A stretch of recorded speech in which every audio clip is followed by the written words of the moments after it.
You're their forfeit. These are so embarrassing. To win any motherfucker over is being funny.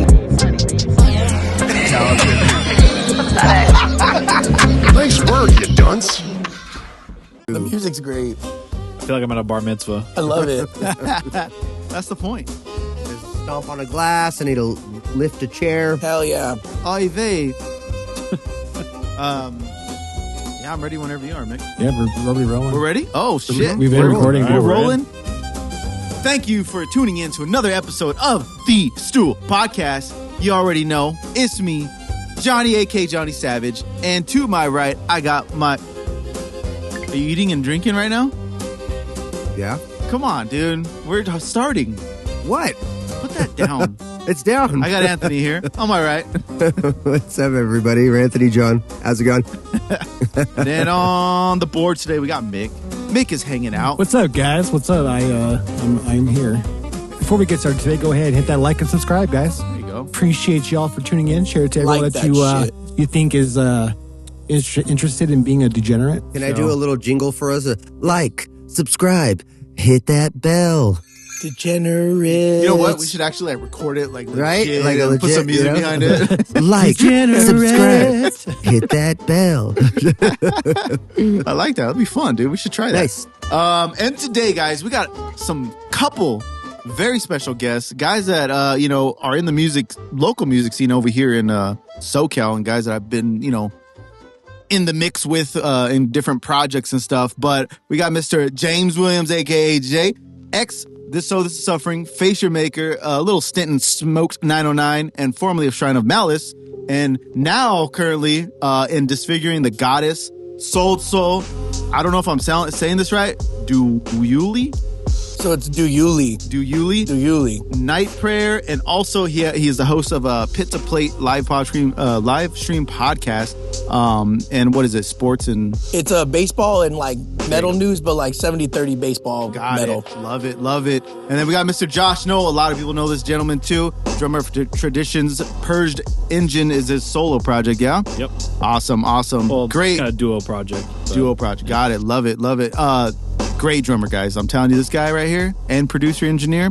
He also drums in Dewyuli too. I didn't add that. Oh, there you go. He also drums in Dewyuli. So this is the reason why we got both of them here together, because actually it was supposed to be James. James said, "Hey, let me get Josh," and I was like, "Of course." I was like, "I ain't doing shit." Of course, let's do it. It just made so much more sense too, just because almost 90% of the things that I'm doing musically, he's behind it. So I'm like, we might as well have him here too. Yeah, it just makes sense. Yeah. So I know a guy named Ulysses, and I call him Yuli. It's going to be very, very interesting to tell him about shows that, hey, I'm going to go see a band called Dewyuli. So our vocalist in Dewyuli, my good friend Aaron, they're out in the Carson City, Nevada area, and that's where he's from. He's also a DJ, Darksiders. He's very big in the hardstyle community. But he is from the Washoe tribe. Like, grew up on the reservation. His dad was the chief for a bit. So that's a Native American from his tribe. That means ghost. Oh. So Dewyuli means ghost in their language. So you guys do ghost covers or? No, nothing like that. No, we just be ghost and hoes. Yeah, that's about it. There's some ghost vibes in there. Honestly, that should be another like a Weird Al kind of remix of Boats and Hoes. Ghost and Hose. Oh, yeah. Ghost and Hose, oh, right? Yeah. I think that could work, actually. I think it would work. Definitely be interesting to be in a feature. But yeah, we got two special guests, James and Josh, and we're very excited to have them on board.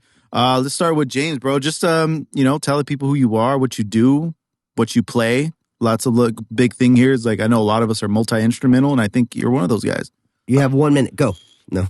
Well, 20 seconds. Yeah, my name's James Williams. 10 seconds left. Started out as a guitar player, started playing when I was 11 years old. Most of that time I was in bands, really trying to play guitar, and then I found myself getting asked to play bass in bands and fill in for bands. Mm-hmm. So around the time I was about 20, I just said, I'm going to transition and just do a full-time bass player. So you're female now? Yeah. Oh, okay. Yeah, and I'm comfortable with it. But no, I felt like the bass route was just like, it was more consistent. It was consistent. Like, people kept having me fill in or were asking me to do it, and I was just tracking bass on my own stuff, and I felt like a lot of bass players at the time didn't put in the energy the guitar players did. Yeah. They're like, you could agree with that, being a bass player yourself. Some guys are just playing root notes. There's just nothing wrong with that. But I was like, I want my Yeah, there riffs is. to be executed. Come on, there is. If you're in like a certain type of band, I'm like, and then again, you do your thing at the end of the day. But I was like, so I'm going to transition to the bass side. Then I did my work with So This Is Suffering, Face Your Maker, etc. But That's where I first met you. So This Is Suffering. yeah, man. And I've just always, being where I'm from in Whittier in the LA area, like all you guys are out here in the IE in the high desert. So I always had to come out here. But if I wanted to be in the actual bands that were doing things where the scene was at, you had to come out this way. So that's why a lot of people actually thought I was from the Inland Empire. And I was like, no, I've been driving out all the way from Whittier coming out here. But yeah, I'm a dual, I'm a more than a one-trick pony. I do the guitars, I do bass, and a lot of the time it's just, we both have this rule in the studio, whoever tracks it has to play it. So it's like, So you came up with the idea, you're tracking your own bass, man. I'm not going to learn your riffs, bro. But yeah, so I like to do both, and I've been fortunate enough to work with my old friend Cameron Argon and his venture, Disfiguring the Goddess, which is a 20-year-old thing now, which will hopefully be coming to the stage soon. But yeah, currently I've kind of put all my focus into doing Disfiguring the Goddess and then my side project Night Prayer with Josh. Oh, nice. Yeah. I like that. Yeah. And then Josh, tell us a little bit about you. Well, I mean, I know about you, but tell them about you. I'm Josh. I do drums and shit. Guitar too lately, like a lot. Like almost more than drums lately, which is weird. It's new. It's For weird. writing or? Yeah, and I've been trying to start maybe doing guitar for some live projects too. Nice. That's fun. You can play it, man. I picked it up over COVID, and I was like, "Fuck it, I'll just start jamming it." Some people lost their sense of smell. You learned how to play guitar. Great. That was pretty much it. I had nothing to do, and I was at home, and I was like, I'm just gonna like pump like 6 to 8 hours a day into this for like a year, and then so I went really hard at it for like a year or two, and then kind of took it easy. But yeah, no, I do drums for Shrine of Malice, Traditions, Sold Soul. Oh, nice. So you guys are What was I- intertwined a little bit more. Night Prayer. Oh, yeah. We've, That's kinda why we're we've here been in as a bands couple. forever. We've been in bands since like 2014 or something. I met Josh when he was 16 and I just turned 18. Nice. And I was the vocalist of a local band that we were in back in Whittier. But that band is the one that recruited Josh as a teenager. So they just told me, oh, we found this drummer. He's dope. He's a younger dude. And then when we're in the band together, we had kind of just seen, because I started driving him home.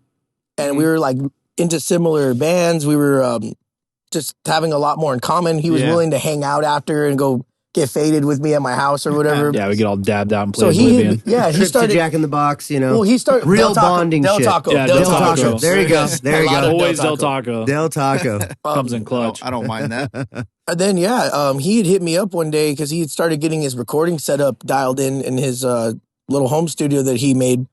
And he was just like, hey, we should just start ripping some songs, dude. Like the other guys were not necessarily taking long. They just weren't working at the speed that we wanted to work at. So I just came over to his house one night. We ripped this song. And then the history just kind of goes from there. We've been making music together since, like I said, he was 16, I was 18, and I'm about to be 33 this year. So Nice. it's been a little while. Oh, yeah. It was a total meet cute. Unintentionally too, because we're very similar in how we execute and how we work together, but at the same time we're like total opposites. But it's like that yin and yang effect Yeah. that like helps keep things going. That's tight. cool. That's tight. How many songs have you guys, whether this project or that project, how many songs have you guys written together? Like accumulatively, like a collective. You want to ballpark it, Hundreds. Josh? A Yeah, couple hundred. Hundreds? At Hell least. yeah. Hell yeah. because At there's least like 150, 200 Nice. over the years. Hell I mean, we yes. got backlog for fucking days. Yeah. We've sold tracks. We write for other bands. Nice. Fuck yeah. So, And I mean, then, we've been doing solid it for a dope. fucking minute. I would also say too, there's so many ones that didn't like get finished. So if you include the ones Oh, that like yeah. are like halfway done or 3/4 done, you We can got all add the another couple halfways. hundred. Yeah, Fuck. yeah, hundreds, man. That's dope. man. Ones that I ideas. wish, like, and hopefully we'll see the light of day, but at the same time, there's just so many things to jump on, plus we're doing our own thing. So when we can get around to it, we'll get around to it. Yeah. Hey, but that's Hell that's the beauty of being like having that like kind of like abundance of like creativity behind you is like you kind of as a musician you kind of like stockpile like this thing that you're going to put out together, whether it's an EP or an LP or a couple of singles in a row, something like that, and then you float off of that. People, you garner attention and you get people to talk about your band or your project, and then you're sitting on all this other stuff. And that's kind of the beauty of it. Is We like, gauge the seriousness of what we're working on. But when he first got into Shrine of Malice, it's kind of a crazy story, but to just like make it lighter, he got into Shrine of Malice they needed a bass player. I got into the fold via him. We've always kind of gotten each other into stuff too. Right. So if he did something, I would go join it. Or if I did something, I'd bring him in. Or like this is like with Dewyuli too. Being that we're a combo of like guitar, bass, now guitar as rhythm well, section, and just in general. So it was a package deal kind of thing. But when we did Shrine of Malice, we definitely took a little bit of time back on like doing stuff for fun, I guess. But we were still making music in between it. But we really put like, if we know we're in a band together, we're gonna lock in and we're gonna be doing that for a while and putting our eggs in that for a good minute. Nice. Very cool, sick. man. Yeah, and Josh, I know you did DNG tracks too. I think you did Live Speaks. Was that the one that you did? Because I know Andy's been kind of like, I mixed and mastered a few things. Of them, so right? I did that first EP. Oh, you did do the first EP. I did the first EP, and then recently I did one as well, which was. I did two, I think recently. I've done a bunch of shit for them. It's just been kind of spread out. Right. Yeah. That's where I first heard it, was at his studio. Yeah. So because I remember Andy was like, "Oh, I think I want to go with Josh now." I'm like, "I'm cool." I'm like, "Hey, whatever you guys want to do, I'm fucking down." And Josh is dope, so let's do it. I told him, I was like, "I'm down anytime as long as I have the availability and like everything's cool. Like I can rip it." So yeah, Andy came into the fold by having him feature on our other projects. Yeah, he featured on a couple projects. We brought him onto our Bloodsport California project, which was like a tough guy, like Beatdown thing. He did guest vocals on that. Yeah. And then we did our other band, Possession with Intent, which was like more deathcore, and he also featured on that too. Brought him back, and then after we just kept bringing him back, we're just like, we're gonna put Andy on stuff too. So like, on everything. We're gonna call him. Me and him did a solo track it's too. It's funny these days. We were kind of getting into before the podcast started, like how all the crossover. A lot. You see the people who have been in the scene, now for like almost broaching like 20 years and shit, and it's like me, dude, the other day at the show, that was the craziest experience. Like I couldn't walk 2 feet, and I was like, oh my God, I haven't seen you in this. Oh my God. They're mini reunions now. Yeah. Before the show started, I got there and I was like, oh, fucking, what's up?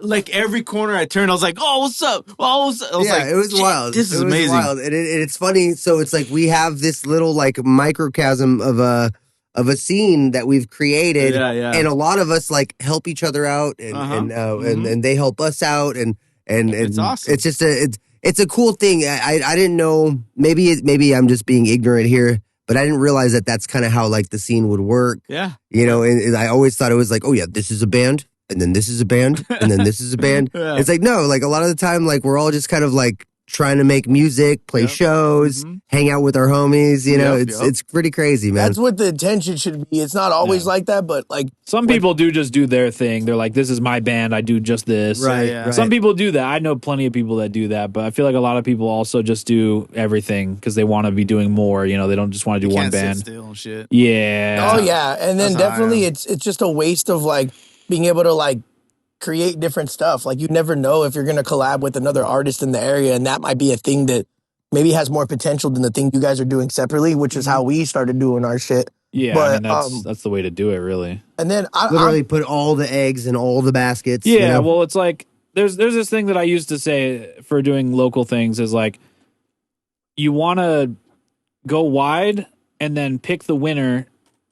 It's like a ladder, right? So it's like I would be in like 5 or 6 bands at a time. One of them would do really well, and then I would usually dip out of the others if it was something that I wasn't like that set on doing. And then you use that one that did really well to leverage and go wide again at a higher level on the ladder. And you just go again and again and again, 5 or 6 things at a time, pick the winner, and then move yourself up a level. More so focusing on being like a career musician. Yeah, if you're trying to do it like full time and that's your thing you want to do, you move up the ladder one rung at a time, and then each time you stop moving up, you go wide, and then you wait till one hits, and then you go next. Basically, that actually makes a lot of sense. If there was, that's kind of a drummer thing because drummers do a lot of bands. So. Oh yeah, no, it's more, mostly a drummer. Drummers, it's funny they have to almost not a lot of drummers It's categorize the hardest themselves thing to find. as career musicians, where it's like literally like I'm doing drums for this band, this project, that project, just to really make my way. Easier to do as a drummer. You know, Guitarists versus aren't really. versus that as a much. lot of Time people. it doesn't. Yeah, A lot of guitarists. That's why I went the bass route. A lot of fucking guitarists. Bassists actually were, I found, were more essential and kind of hard Yeah. because anyone you can. A lot of times I was noticing just people giving their homie a bass. Yeah. So it's like, but yeah, the rhythm section is just an essentiality in general. So I've never met a drummer that's been in just one band. Yeah. Unless that band's paying or something like that. If it's a really good band and they're making money, yeah, but if it's otherwise that, they're doing all kinds of shit. Yeah, drummers got a body count for show. Oh, yeah. Oh yeah. Oh yeah. Yeah, mine is horrendous. I've done so many random fucking bands and projects that have Side never quests. gone anywhere. Yeah, I've done a lot of side quests. That's dope. But that's kind of how we are as musicians. You know, we can't ever like sit still and like we want to just keep doing shit. And if one band, you know, sometimes bands get slow and we're like in a downtime where, you know, that was DNG in the end of the year last year. Like we weren't really doing nothing, but it was a holiday, so it's kind of hard to do it, you know. But Dude, that's why I started rapping even for a little bit. Yeah, you did do that. Because I was just waiting for and he's the one that helped me with it. He tracked I me. did.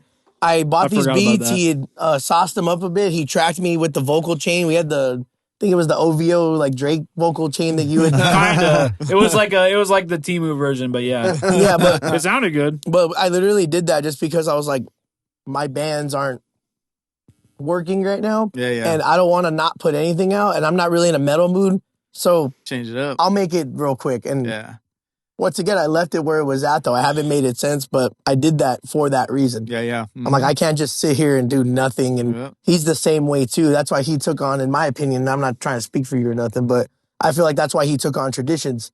Was for the same reason. He's like, well, I'm not really doing much right now. We're kind of all in our working stages with other things. Yeah. And he wants, as a drummer, physically, you want to keep active. So you have to have something which a band like that will keep your chops up. Definitely keep you active. That and just I liked what Tommy was doing with the instrumentals too. Like when they brought me shout stuff. out to Tommy. Tommy writes some dope. really cool shit. And then also just on top of that, I like that it's kind of like we're all dudes that do other shit. Yeah. So it's kind of like it's not like a super high maintenance thing where we're constantly grinding all the time. I love that That's kind Tommy of my plays. favorite angle on like playing in a band is like almost. I hate to use the word because it's not like we're all famous or anything, but almost like a super group level kind of like attention. You know what I mean? Where it's like we have this project and they have that project and I have this project. Yeah, everyone has their own shit. We still have some sort of little drive and intent for this one thing that we all do, and we do it at this pace, and we have no problem with that. Well, I had popped in one night after work just to hang out because we were going to do something. And then he was like, oh, I got Traditions here. I was like, I'm still going to pop in. And Andy was there. I was like, I know if Andy's there. And It's a party. Yeah, so I'm like, hey, like I just got off work. I'm still trying to hang out and do my thing. So Andy's yeah, always trying to get so down. I on some called shit. him first, like, hey, Always, dude. bro. I didn't tell them yet. I was like, I'm gonna pull up, dog. Whoop de woo, and he got cut waters and shit. And then I just pop in on them. But then Andy needs an endorsement. we had right for real. Dude, he can have so many endorsements. Cutwater endorsement for sure. I call, dude, he's built like an action figure. Yeah, Too. I just want to put that out there. He literally, the action figure, the way Look it out looks. for it. We're gonna get it. We'll put some pictures. Andres action figure, like a WWF style. We got, dude. I'm telling you, one pose. Just Real. That'd be the best. That would be the best. Throw in the little cut waters as the little accessories. Literally. But no, so I ended up Stone Cold, but with Cutwaters. yeah. But then I ended up sitting in on their session. I'm not trying to say like I had an impression on the track, but it ended up going from like a turn up to hanging out to like I'm actually in there with them now. And like Andy's asking me about things he's doing on there. Me and Tommy are talking about stuff. I'm telling him, hey, you should cut this and like bring this back and dial this. And like now it turned into like now we're all helping each other and putting input. That's and the beauty of music, man. And that was cool. Studio. And it just turned into that naturally. It wasn't like I came in there with that intention. I came in there actually turn up with Andy. And then it turned into like we're all right there. But All like working and shit. And then I heard the final product and I'm like, oh, I remember when we were talking about that. And I didn't like write it or nothing. I was just like what I heard as a fan and a listener. Yeah. I gave him my perspective. Consulted. Yeah, and Yeah, it was extra sets of ears are valuable. but it was just so cool because we could do that and we could put aside our egos. Yeah, just to like hear that other opinion that It's what I think is missing from a lot of what gets put out. And I'm not saying not everything that gets put out these days, but a lot of what gets put out is kind of like oftentimes written by a handful or just one person in the box. The core member. You know what I mean? They write it in the box and then it's like, this is the idea versus like the garage band days when you literally Working like out shit. you Yeah. literally you made it 30 seconds through the song, and then all of you guys like had a collective pause and are like, oh yeah, like actually I think this is the direction this should go, or let's try this, and then oh let's lean into this riff, or you know what, actually let's take a break here and do this, and it's like all of that back and forth and that input really does create like better music, inarguably. Yeah, I mean, we've been trying to get back to that with traditions. We've the new shit that we're going to be writing. We're going to be doing because normally it's Tommy is the guy. He writes it, and then I'll throw drums on it, and Hank will throw his bass. Tommy just He actually rips. plays his guitar. So, He's all over the yeah, band. he He's not shreds. just like a 1 to 5 kind of No, guy. he Like, shreds. He writes all using kinds because the he's a parts. prog guy. He Yeah, he's likes a prog. progressive music, which I think is He cool. shreds. The first words I ever spoke to him, I was like, I have the same exact guitar head as you. How come mine doesn't sound like that? What are you doing? I remember Tommy. Tommy's from the a fucking, tone wizard, honestly. Yeah, he's he great, Makes man. really He good sounds tones. so good. I remember him from the fucking Syncope Threshold days. You remember that shit? No, You don't remember that? I I wasn't there for don't. that. Yeah, you're Bro, putting both of them. I've known on, Tommy. yeah. I know Aging Tommy for yourself. a long fucking. I know Tommy longer than I've known Andy. There was another band he Not was that in. not that I knew him, but like Tommy's I knew other him band because was of my like a brother. hardcore band. I think I just knew of that one before Traditions. yeah. There was So another. Syncope Threshold. It was twin brothers. I believe one was on bass and one was on guitar or drums, something like that. And then Tommy, and then my boy shit, I forgot his first name. His last name's Garcia. Fuck, I forgot his first name. Garcia. I haven't seen him in a while, dude. I haven't talked to him in a while. Edited in. But also he played he did vocals for my brother's band Zombie back in the day. This fool, and then Oh, I didn't know that. Fun fact. I didn't Yeah. know your brother was in Zombie. yeah, my brother's a bass player, Zombie. Oh shit. Yeah, and then fucking whatchamacallit, after Syncope, what's his name came, Garcia came to be in Zombie, and then later on he was the bear for Bunny and the Bear. No shit. After Bear left. I remember after you the telling- original Bear left. I remember you telling me about that. Yeah. So he's I want to get him on the pod. That'd be so much fun because I remember think back the original in Bear died, honestly. it was something like that. Yeah. So he was Maybe. the new I don't Bear, remember. I'll and look he's it up. fucking dope. But Syncope Threshold, check out that shit. That shit is dope as that- fuck. Was that the thing that Tommy did that was like really progressive sound, like kind of True. protest sounding? Yes, protest. I and have Bear heard that Bear to stuff. me and stuff like that. Yeah, I have heard that stuff. Yeah, Yeah, yeah. that shit rips. shit's sick. And that I've always the loved Tommy. vocalist they had for that was really good. That was him. Yeah, Yeah, that guy was really good. super good. He could kind of do everything. Chris Hutka, yeah, he was the original vocalist of the Bunny the Bear, and he did pass away. Yeah, Yes. I do remember that vaguely happening. I do. When was that? Like a while That's a ago. while that's ago, like bro. we're going on probably like 8 years. On that Yeah, I one was now. like, this was like early 2010s, right? Or This is- mid 2010s. Yes, I would say this the is latest old as shit. 2012, 13. Yeah, I was like 2013ish probably. I do remember that vaguely. That's crazy. Yeah. So let me see. I was trying to find him. Fuck, I can't believe I forgot his name. I'm a little That's buzzed right crazy. now. I'm gonna keep it 100. Yeah. Hell yeah. After I'm a a couple of hits of Can I the- get a hell yeah? Hell yeah. Damn, I might be wrong. So you guys collectively have been just writing. Do you should I ask if you have a favorite? Do you have a favorite thing you've done? I could give like 3 if I had to. There's But some, one's there's some hard. favorites. What do you think? Josh Stark is good. That's, Okay. Yeah. Favorites Like a that joint. we've done together, probably. I think the Cries of Christ stuff that we did was really good. I thought a lot It of was that solid. stuff was pretty fresh, and it kind of like was the genesis for a lot of the newer shit that we do. Like you can hear that in all the new shit we do. So Which that was also with Greg from Shrine of Malice. So Yeah. it was like three well, quarters it was of with Greg, and before that we had a different vote. We had we a had couple different guys. Kevin Clark from Devourment. That was pretty Yeah. cool. Which was And a then- big thing for me. didn't 'Cause we I have was huge another Devour- guy I before am a that, huge or Devourment no? fan. What? Didn't we have another guy before that for a track or no? I forgot. We just had features lined up. it was like we'd have like a different vocalist. Oh on yeah, every we track had for a that dude while. Antonio from his name is Antonio and he's from San Antonio. Isn't that crazy?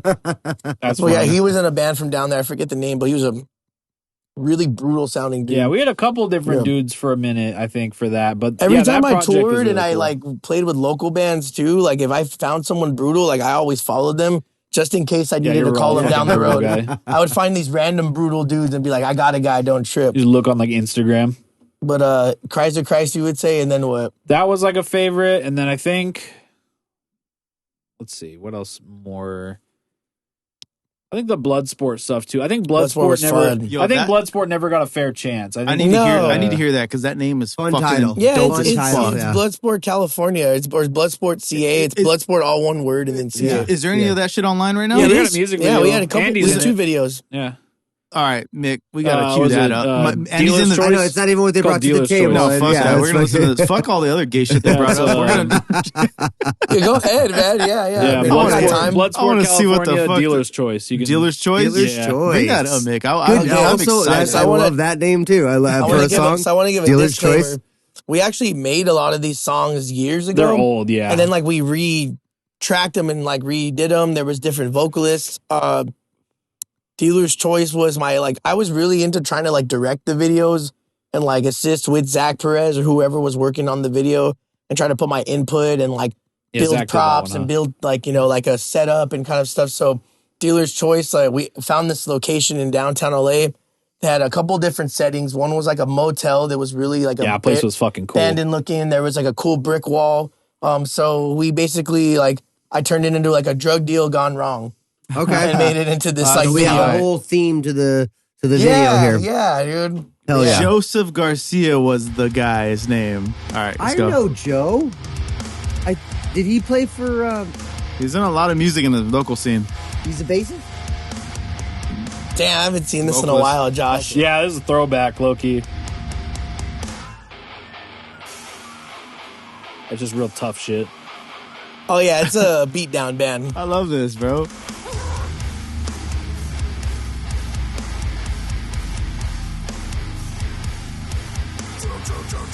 I built fake cocaine bricks in my kitchen that morning. Yeah, you did. I had a flour and saran wrap. I Yeah. remember we were leaving my house and there was that funny picture of my mom holding the fake cocaine brick and the fake gun.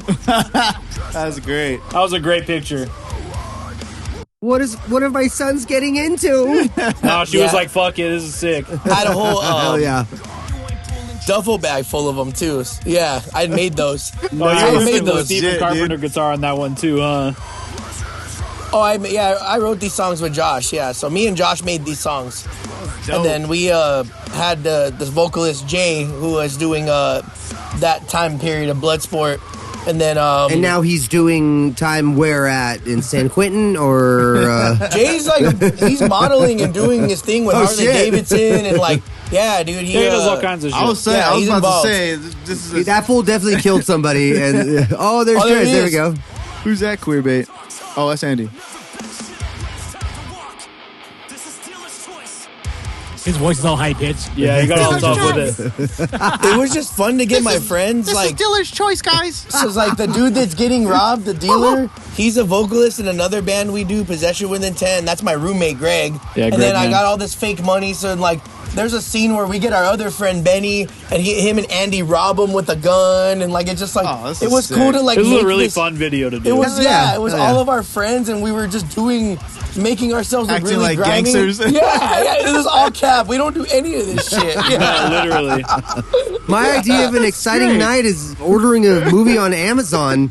Don't worry about it, babe. $10, that's nothing. I'll pay Just for it. fucking get faded and Don't play worry, fucking Oblivion. Don't worry, I won't buy it. I'll just rent it. It's Yeah, cheaper. just rent it, for the night. Yeah, so You this got it is for the, 2 days. the dealer's choice where he gets robbed, This is pretty great. much, and we pull I up love on this. him.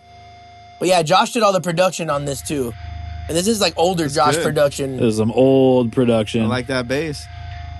That bass sounds pretty good. Music Man slaps. Oh, it sounds great. Yeah, that's our friend Josh Andrew on bass. We just use him for stuff too. He's a solid bass player. That's a fake ass BB gun from Amazon.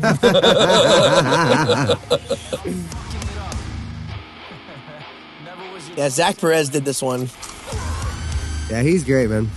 But yeah, I was trying to make this This LA, is fucking dope, dude. California, gangster, the You- theatrics in it, or You sampled that from Kill Bill, huh?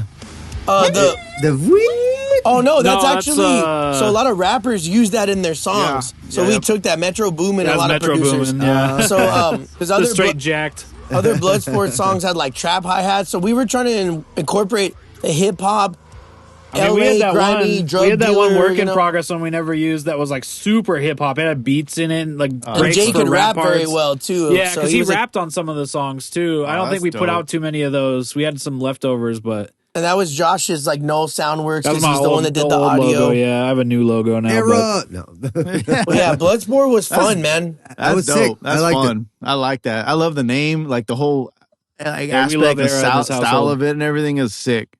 Yeah, it was that- designed just for people to mosh, man. Like I didn't care about the Fuck music. each other. Yeah, up. just I wasn't trying to play- beat down music. We have music for riffs. We have music that's for technicality. It's No, like this it is just isn't- dumb beat down for fun. we want to have fun too, you know? Yeah, Exactly. we don't want to just be up there. Well, I keep on telling these guys about how, and it's finally we're putting out the music. Matt kind of finished mixing and mastering it and Nice. stuff, but the Zaida stuff The is same like, thing. yeah, it's like I did like it's going on almost like 2 years now ago, where I put out just a couple riffs on Instagram and some like, you know, like clips of people like crowd killing and shit, and it's on the Instagram. The Instagram kind of like blew up a little bit just from that little bit. Like, oh yeah, we're pumped on what's coming. You know what I mean? Yeah. And so we put together this whole project out of just fun. Just out of fucking yeah, let's meeting do people, fucking, let's make rage some baiting. fucking old school, like, you know, metalcore meets, you know, hardcore And kind of if you shit. really take the time, it's not that much time, and you can just get it out, and it's fun, man. Yeah. It's like going to the gym or doing things that like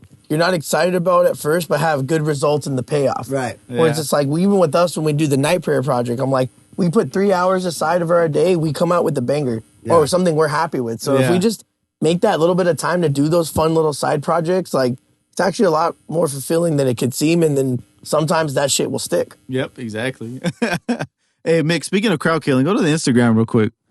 I want to show you guys this video because it just kind of goes into it. Scroll up a little bit. Scroll up. Not too fast, not too fast. I need another VMC. Right, dog. right left of your All right, cursor. I think I fixed it. This that mic one. I stand's want to been show you guys this drooping. video. Click it and then pause it, you know?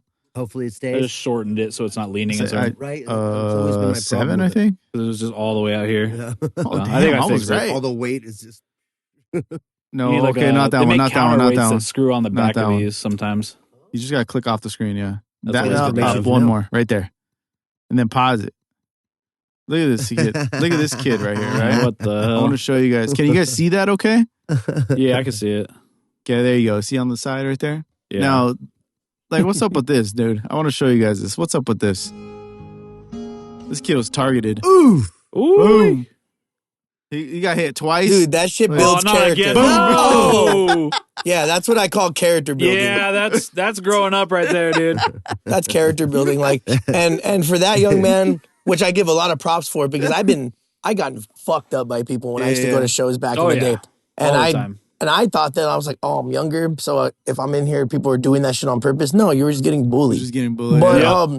no, if he wants to get in, he wants to get down got and jumped become. in. One day that's going to be him on the other side. Not saying he's going to go for younger kids or nothing, but like Right. one day you're going to be that guy and they're He's fucking like, people up. I remember So when I was your age. you're making a relation to how child abusers eventually, you know, make more child abusers. Well, in the pit, if you Crowd want to killers go make in, more crowd killers. if you want to go Real. in there doing all It's a that, vicious Real talk. cycle. Yeah. Real talk. if you want to go in there doing all that shit, you're gonna get your ass knocked around a bit first. These are the lessons we are taught. Just know the know about You the gotta shit get you're jumped doing in. to people. That's Well, it. yeah. Knowing about you're gonna be doing that shit to other people, so know how it feels first to see if you still want to keep doing Yeah, this. exactly. But yeah, dude, that shit built character right there. Yeah. because I've been in that same we He predicament. all learned a lot seen- that day. We've all seen the very brazen, like young, wafy, 114-pound girl Yep. with the red hair that's in there for like she does 3 sets of like 3 different bands, Yep. kills it, and then by the 4th band, this one time fucking gets Absolutely white. wrong. I'm not, dude. We had that happen one time at a when I was touring for Spite. We had a show. There was this girl in the front row, and she was like tearing it up really hard, and then she was chilling like near the end of the set, and someone comes by and just spin kick to the side of the face, left in an nasty. ambulance, lost like 3 teeth. Oh, Jesus. I was like, brother.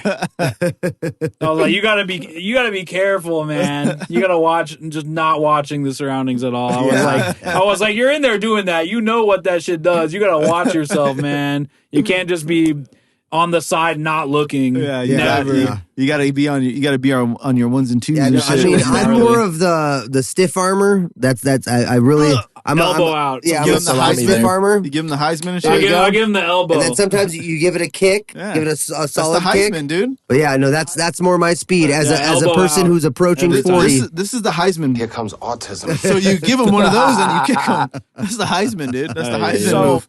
So I'm not even trying to like branch off into like this whole like sub story, but I'm gonna make it really quick. The worst time I've ever been hit at a show. This is great. We want these stories. So the worst time I've ever been hit at a show, and it was just because it was so violating, and it was badass at the same time in its own way. But there was a show in Hacienda Heights at this like golf course, right off the 60. It was very random. Never been there, but it was definitely like an old folks type place.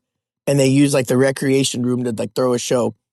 And they had a bunch of hardcore bands. This band called In Carpathia, that was the band I went for, which was like some old members. Spencer from We Are the End was singing for that band. But there's a bunch of hardcore bands. This band called Straight Down, Straight Down X played. It was just a bunch of old local bands. At Your Funeral, I went for the deathcore ones, but Discordant was a band that I really liked from back in the day. They played. So I went for all that shit. But remember, they used to mix the genres. So you'd have really tough crew bands. Yeah, it was different back in the and day. then just some deathcore, and metal bands And then playing. metal bands. So Death metal and if you were there for one type of band, you still had to deal with the other type of crowd. Yeah. So I was just always moshing to the deathcore bands, but like all the like hardcore bands would come up and they'd have some sick breakdowns and some sick parts. So I'd want to get in there, but they had a different style of moshing, obviously. There it is. But I didn't know about the hardcore guys on stage that are into Ooh. kicking and hitting motherfuckers. Yep. So this guy named Tommy who played for this band, Straight Down, or I think that's what they were called. But he literally was doing this spin thing. He turns around. He just does this like donkey kick. And I don't know how he does it, but he kicks me right in my fucking balls. Oh. And I was 14 years old. Party foul. And this is a grown fucking man with a grown fucking force of just energy, dude. And just right into my shit. And all these people saw. And they were pointing and laughing. But at the same time, like... You point and laugh too. I was right there taking the pain. It was funny, embarrassing. There's so many things at once. But I'm just being like, yeah, it's like don't act like you wouldn't also point and laugh if that happened. Like I had show. a fucking vision almost because how hard I got hit. And then for a while I was thinking, I'm like, is that what they do? Like, is that they what just you kick do? each other in the balls all day? Yeah. Damn, Dude, I that's got crazy. kicked directly in my shit, and I'm no doubt in my mind, Tommy, wherever you are, if you hear this, I never knew the guy, but hey, Tommy, I know you did that on purpose. There was no way your aim was that good. Yeah, I was literally about to say it's like the idea of the perfect moment in a mosh pit, in amidst the chaos of a mosh pit, a foot really getting into one of the hardest places to get to. You know and I'm 14, by the way, too. So like, I'm a younger kid. It's not still like developing, and not anymore. Not necessarily that. Like, I was taking a underage. break. More just like. That's not an easy target to hit. Like, you got to put a little more, like, right. To kick a grown man probably like that, not as hard as doing it to a younger kid. I mean, I've been hit, still developing. His tits are still growing. I've been hit in the jaw. Exactly. That makes sense. Still developing. You know, anywhere in the face kind of makes sense. It's like out and exposed. I've been hit, like on my body, like in places. I've been rocked for sure. But the innards, all that area. There's some suspicious activity going on if you get really you feel targeted. But just like that young man, it built character. Build character. It built character. I'm like, I want to go in there and I want to be does. doing all that shit. I better get hit So sometimes. after a week of a grapefruit-sized nut, you Dude. recovered. Dude, I pissed the next day and it hurt. Yeah. It hurt. And like, I wanted to keep going to the shows because I was 14. So I didn't want to tell my grandma or my mom or whoever dropped me You off. can't Like, go now. yeah, fuck what that. happened to me? So I'd come back like, I'm fine. Like, yeah, it was great. Like, totally not talking about that I have a fucking... Sick ass. I had my shit mutilated, you know? Yeah. Dude, Mutilated. so speaking of donkey punch Cannibal and Corpse. also or donkey kick and donkey punch. Donkey kick and Cool bringing name it for a back- band, by the way. Sick ass. Bringing it back to Bunny the Bear, there was a point where John B played with Bunny the Bear and Dr. Acula at fucking it was like this weird little warehouse. It wasn't even a fucking venue. It was like a warehouse, right? You know that those places that would pop up. Oh yeah, that those show's are always the hard. funnest ones. Yeah. You can bring weed in those The warehouse spots. shows ripped always. It got fucking down in there, and it was like one of those ones where the office is in the front. It's just like a garage, basically. Nice. Yeah, it was That's one of those. fine. And I remember it got down. Like I was sitting there with my girl at the time, and a guy kept donkey kicking and like fucking hitting my thigh, and I was like, "Fuck this fool, dude! This is just pissing me Kick off." the other leg out from under him. yeah. So I kept doing that as soon as, and then he kept getting real close to hitting her. So I was like, "What the fuck?" You know? It wouldn't matter now. He could all he wants, but at the time I was like, "This is my girl." Like I'm trying to kick him out the way and shit. Of course. And it was this fool, and he was like in one of them crews, right? And it was him and his people. It was like 4 or 5 of them. But fucking the Bunny the Bear, so the Bunny, which is Matt Tiber, I saw him go like this. He was looking around. He was all like looking at his homies because he brought it. They're New Yorkers, so he has a lot of fools from New York, and they were all down there, like the people he toured with, and he was like pointing at them. He's like, "Get this motherfucker out of here!" They fucking jumped that one guy and fucking pulled him out, took him out of the fucking venue, and threw him out on the street and Very shit. New York. Yeah, I was like, they were like, damn, because they didn't like that shit. I They're like nah, how fuck New York that. gets down, man. I love the direct results for the bullshit that you do out there. Yep. So I could appreciate their energy. I can't get down with their teams and the other shit, but I can get down with their politics. Because out here, they let people get away with a lot out here before we really do something about it. Yeah, and out there, it's just like one and done, zero tolerance type shit. So, yeah. Like, what the fuck you say? Yep. They don't give a fuck. They ain't playing, man. Definitely not. Not playing. So let's check out let's check out Disfiguring the Goddess, because I'm very intrigued by this name. I want to hear this. So what is this project? Speak it again. Yeah, so Disfiguring the Goddess actually is my longtime friend and almost like a big brother type figure.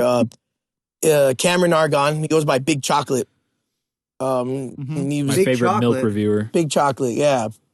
Big Chocolate? Yeah, the vocalist. No shit. Yeah, like that's him. he did like the Suicide Silence show. And, Yeah. Yeah. He No used to shit. DJ That's why and- that name sounded fucking familiar to me. Yeah. He's also the guy Oh from my- Dewyuli.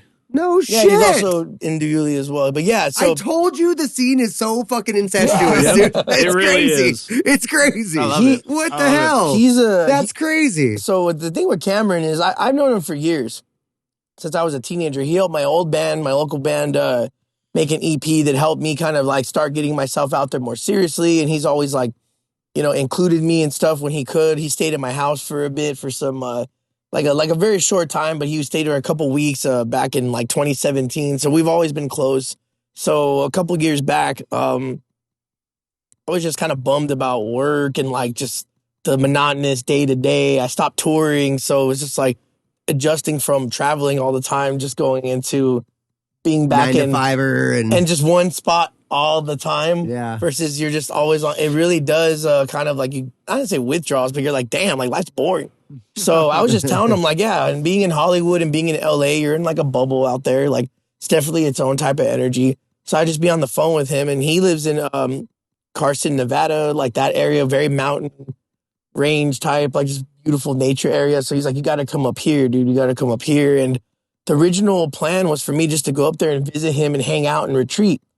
I still brought instruments with me. And at the same time, that's how you treat. That's how you do it. because I knew, Real. I knew we had talks over the years of like bringing Disfiguring the Goddess, like kind of into the fold and me putting my contributions into it because we've been friends for so many years, and he sent me songs, and he's got his own way of doing it, and he does the electronic thing. He did Big Chocolate DJing, and he's still a DJ at heart, which I think is what makes him a very interesting musician. Yeah, is that he he's- comes at it from Well, a you hear it DJ in the songs standpoint. too. Yeah, and his playing is getting a lot more proficient on the guitar as well. So we have a good contrast. But over the years, he developed it a little differently. So I wanted to bring back some of that old Disfiguring the Goddess, the more brutal, the stuff that people were asking for, but at the same time, my interpretation of what I feel like it should sound like, but also in lieu with how he wants to put it out.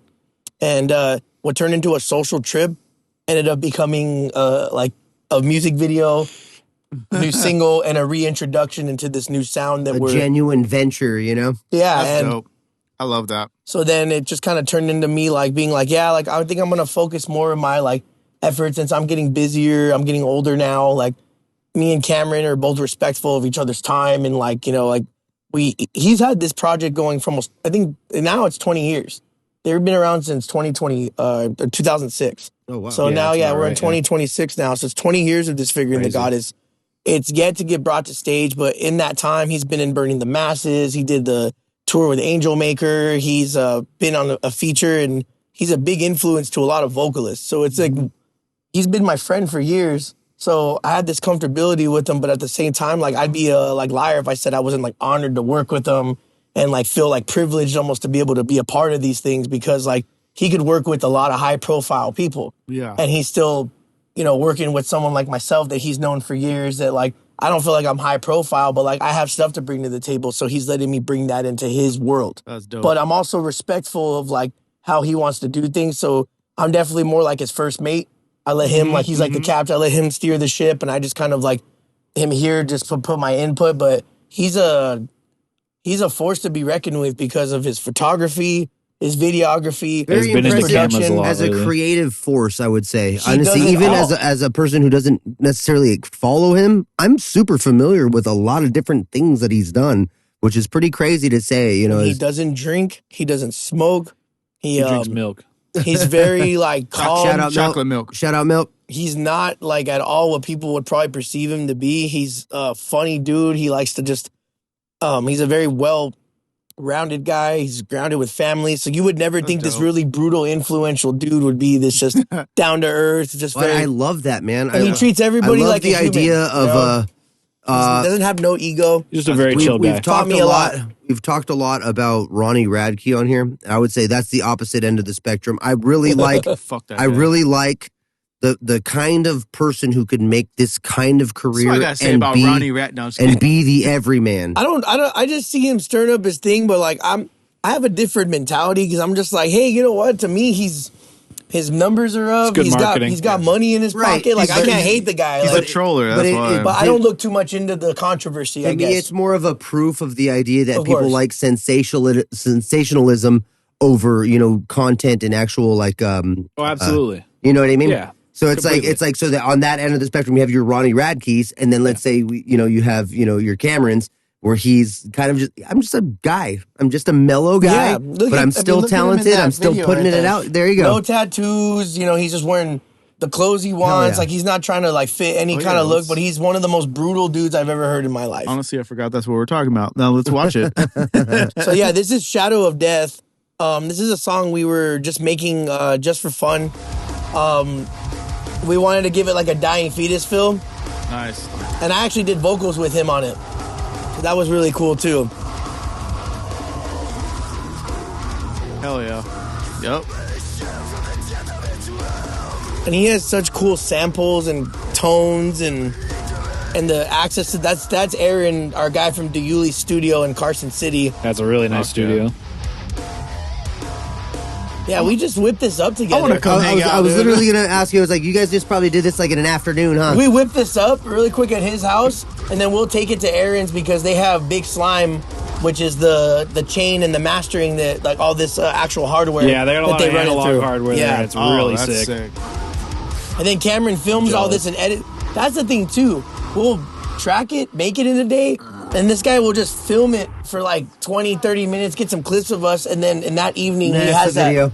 That's And- fucking dope. Dude, Well, he's been all camera guy Brilliant. too lately. He's been and very yeah, into and then cameras. and then him and Aaron both get a lot of cameras and get stuff like that. It's like so, their new thing they're really and into. lenses and like they're very into like the software. So they're a powerhouse between doing, because that's what really is going to elevate you in our current time now. Yeah. You can make music, but no one's going to pay attention to that shit unless there's a visual to go Yep. along with it. Yep. We're in a You visual need age. visuals now, yeah. And he's understood the importance of that. So I'm fortunate to be there where not only can I bust out music with You them, can but just we film right there, yeah. I could have some things to go and also use for myself to like post that I'm working, but we also have content. Right. And it's all done in house. So it gives a little bit more, and which is this big thing is integrity and authenticity. Nice. And I feel like Love a lot that. of old school bands love did that. everything themselves. Yeah, they So- did. Yep.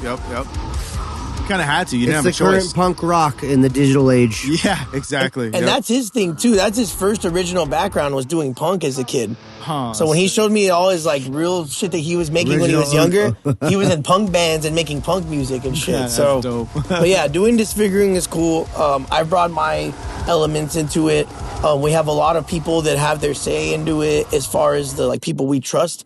We're not very limited to just being like, oh, whatever we think is the best. Like we like other opinions and other people in the room dictating the sounds and helping us out because even Josh said it earlier, like other ears in the room, especially ears that you trust are like ones you want to. Surrounding yourself with musicians that are going to challenge you guys to make something that's not just or whatever. give honest input. Right, you know? You want people that are going to be like, hey, you should do this different or this isn't hitting. You should do it differently. Taking it from a listener standpoint. You don't want people that are just going to be like, yeah, it slaps. It's standpoint. like, okay, well, that doesn't help me. Right? Like, you want someone that's at least going to be able to be like, hey, why don't you try this? Or, you know, offer suggestions. As hard as it is to accept as musicians or writers, most of the time, the best thing to hear is a thing that does not work.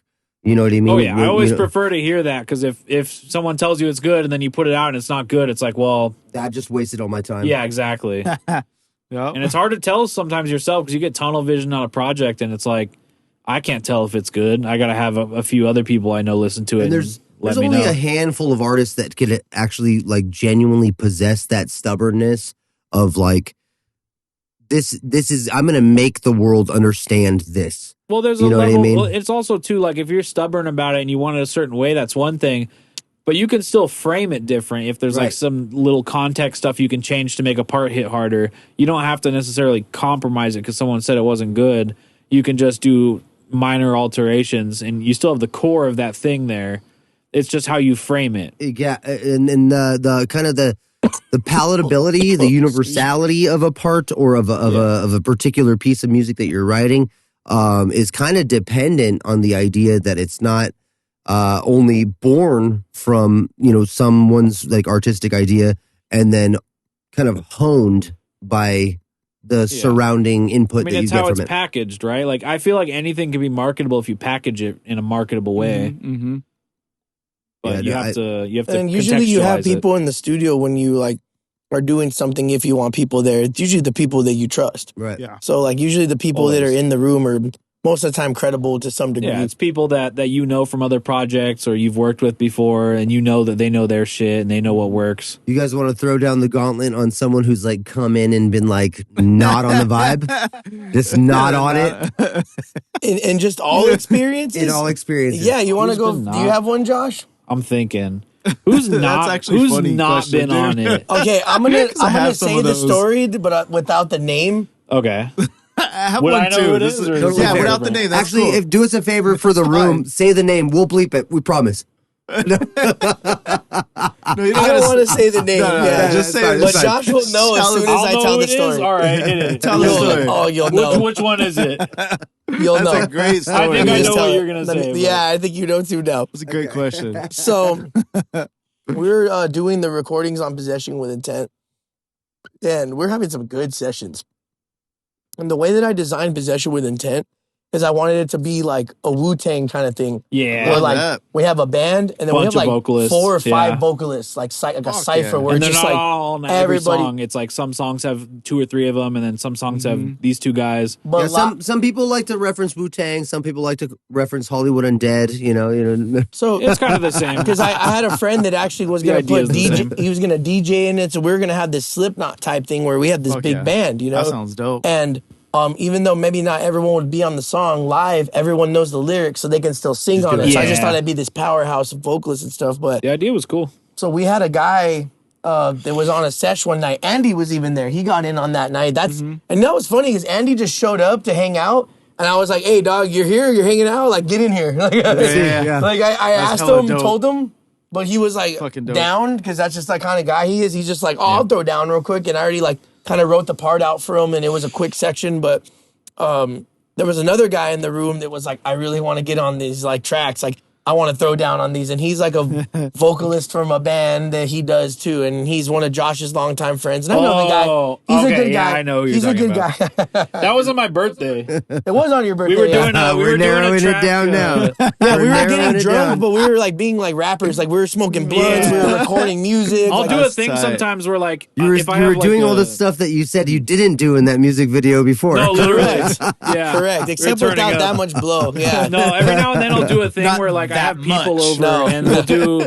I'll like if it's like my birthday or like some party, we're having a party. I'll have like a bunch of musician friends over, and we'll just make a track for shits and giggles, and then everyone will jump on it in some way. Yeah. Hell yeah. That's what we were doing. We were just having I'm everyone going to jump do that in for on my it. next All fucking right. birthday. That sounds so fun. It was It's fun. Yeah, you So- just have everyone contribute. So we had Fuck yeah, everyone that sounds throwing awesome. down some fucking Just whoever's in shit. the room. Everyone was like, and then people were We're drinking, cooking. so people were just doing shit they weren't normally doing. Yeah, I we was were like, cooking. That's ooh, awesome. I'm hearing these guys do some shit, right? Yep. And this one guy, I didn't think about ever getting him on a track, but he was insisting on getting on it. So I'm like, you know what? Let him go in there and throw down. See what he's got. Yeah.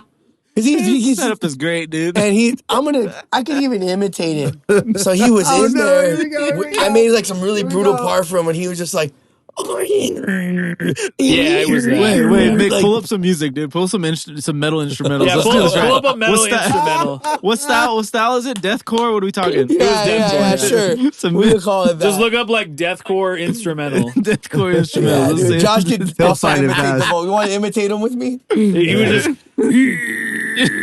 No, that's better. That's better. You're doing it too good. Don't try to sound good. That's the point. That's hard. That's honestly harder. Here we go. Let's set this up. yeah, you gotta Let's set this up. you gotta nice. find a drop. No vocals, deathcore, 90 minutes. That's hard. Jesus. Oh, here we go. Yeah, it was like. Oh, and I Yeah, was it like, was that. and I was sitting there like, I was looking at Josh, I was looking at D-Lo from Face Your Maker, Maddie, Mark of the Altar, all these guys are in the room, all homies, and everyone's looking and we're just kind of like You're like, all right. The Office. You ever watch The Office when they zoom in Yeah, on we someone look, just look staring at the camera. Yeah, you did a gym look at each other. all- the fucking, I live. Jim Halpert fuck, is like dude. definitely someone I relate with as far as just in a lot of situations and definitely in that. So Yeah, that was man. wild. shout out to his effort and him. And he was, and you can admit this too, he was really trying at one point when he could see we were not happy. Yeah, it He wasn't was really like, coming "All right, together. I'm gonna get back in there. And then I had to come up to him like, dude, you're good, dog. Actually, like, well, we'll just make it. I like kind of capped. I was like, we'll make another one and we'll put you on it. And like, we never made that other one and put him on it. It was not hidden. It was rough. Wait, It was he a not it. big guy? No. Okay. No, he's I a just really, made- really I had small an guy. imagination of who I it just was. had huh? to make sure because there's somebody that He's I know. got to be 135, 140 pounds max. So he's actually Mick, small. there's okay. somebody I know that we know That that, motherfucker's I know who you're 115 talking soaking about, I wet. think. does vocals just like that. I We think got I a know couple who you're people. both We had that talking one about. fool,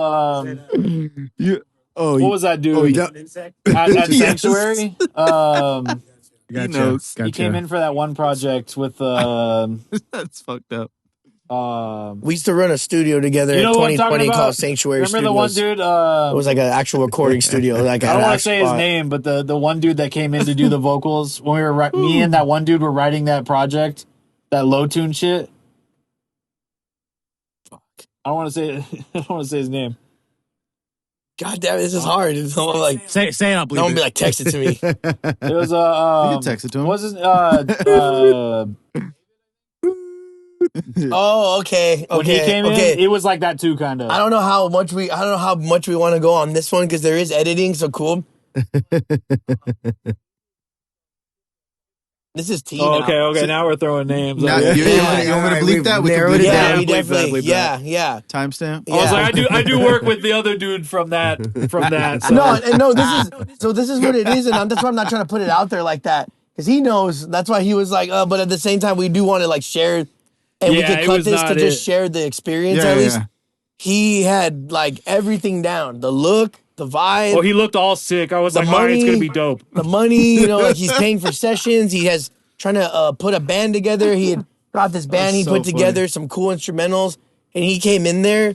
And I wasn't there that day. Yeah, we but he wrote a used to- whole fucking EP for that shit, and then he came in, and I was like, oh, it's dead. because we ran this studio together, so we no. wouldn't always be That's together bad. being there. We would sometimes be there, and sometimes it just be like, hey, he's gonna go in there for the day and work on something. Yeah, with you'd be someone. out there playing the fucking Xbox, ripping COD. I just On be the streaming chilling because I'm setup? like, it's just a setup. It's like Yeah, a we had session like a with him. streaming setup outside the studio. So I'd and be you just be playing, out like, there ripping the what is it, gun 2v2s or game. whatever? Gun game. That was what my was the favorite. other one? The little Fucking love 2v2. gun. 2v2. Wait, They had a James, you mode still name for it. I play? don't remember what it's called. Call of Duty. Yeah. No, I haven't played in a long We time, used to but I rip it still at the like playing. studio. I like playing those games more than I like playing the actual just online. Yeah. Running Call of gun Duty type was shit. sick. Yeah, we'd rip that. But We'd yeah, rip that for hours. But point is, this guy came in there, and I don't know what he did, but they showed me the tracks after, and like Josh was literally trying to hold back his laughter. it was rough.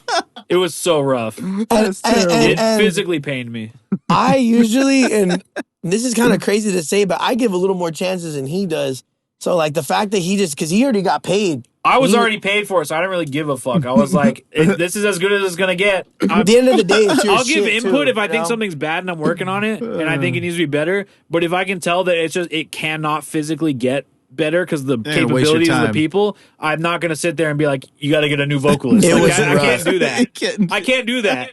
I wish I could because there's a lot of That's funny. projects where You're I'd like, be like, honestly, I want to be able to do that. you know what? There has been a couple of projects I will say where I've literally been like, you guys got to get rid of this guy. Yeah. And they've been like, yeah, we're going to get rid of this guy. Yeah, it was Because they got it too. You can tell if they get it too, but if they're kind of like, no, this works, I'm not going to be the guy that's like, fire your fucking vocalist. He's not going to There's do always better. the potential that they stick it out and find some sort of weird niche sound. No. You know what I mean? If it's that bad, there's no. I will. It's never once happened where they've like made it work. It's always gone horribly. I will spin this until like If it's a that waiting. bad, it's done. There's just an obvious level of. It's like the dude has never practiced before. It's like if it's that bad, there's no. Sounds like one person I It's know. I'll going to be take like it, 6 yeah. years before they Oh, get yeah. anywhere, and they just never last that long. I'll take it to this point, and this is just not even advice. This is just something that's my opinion.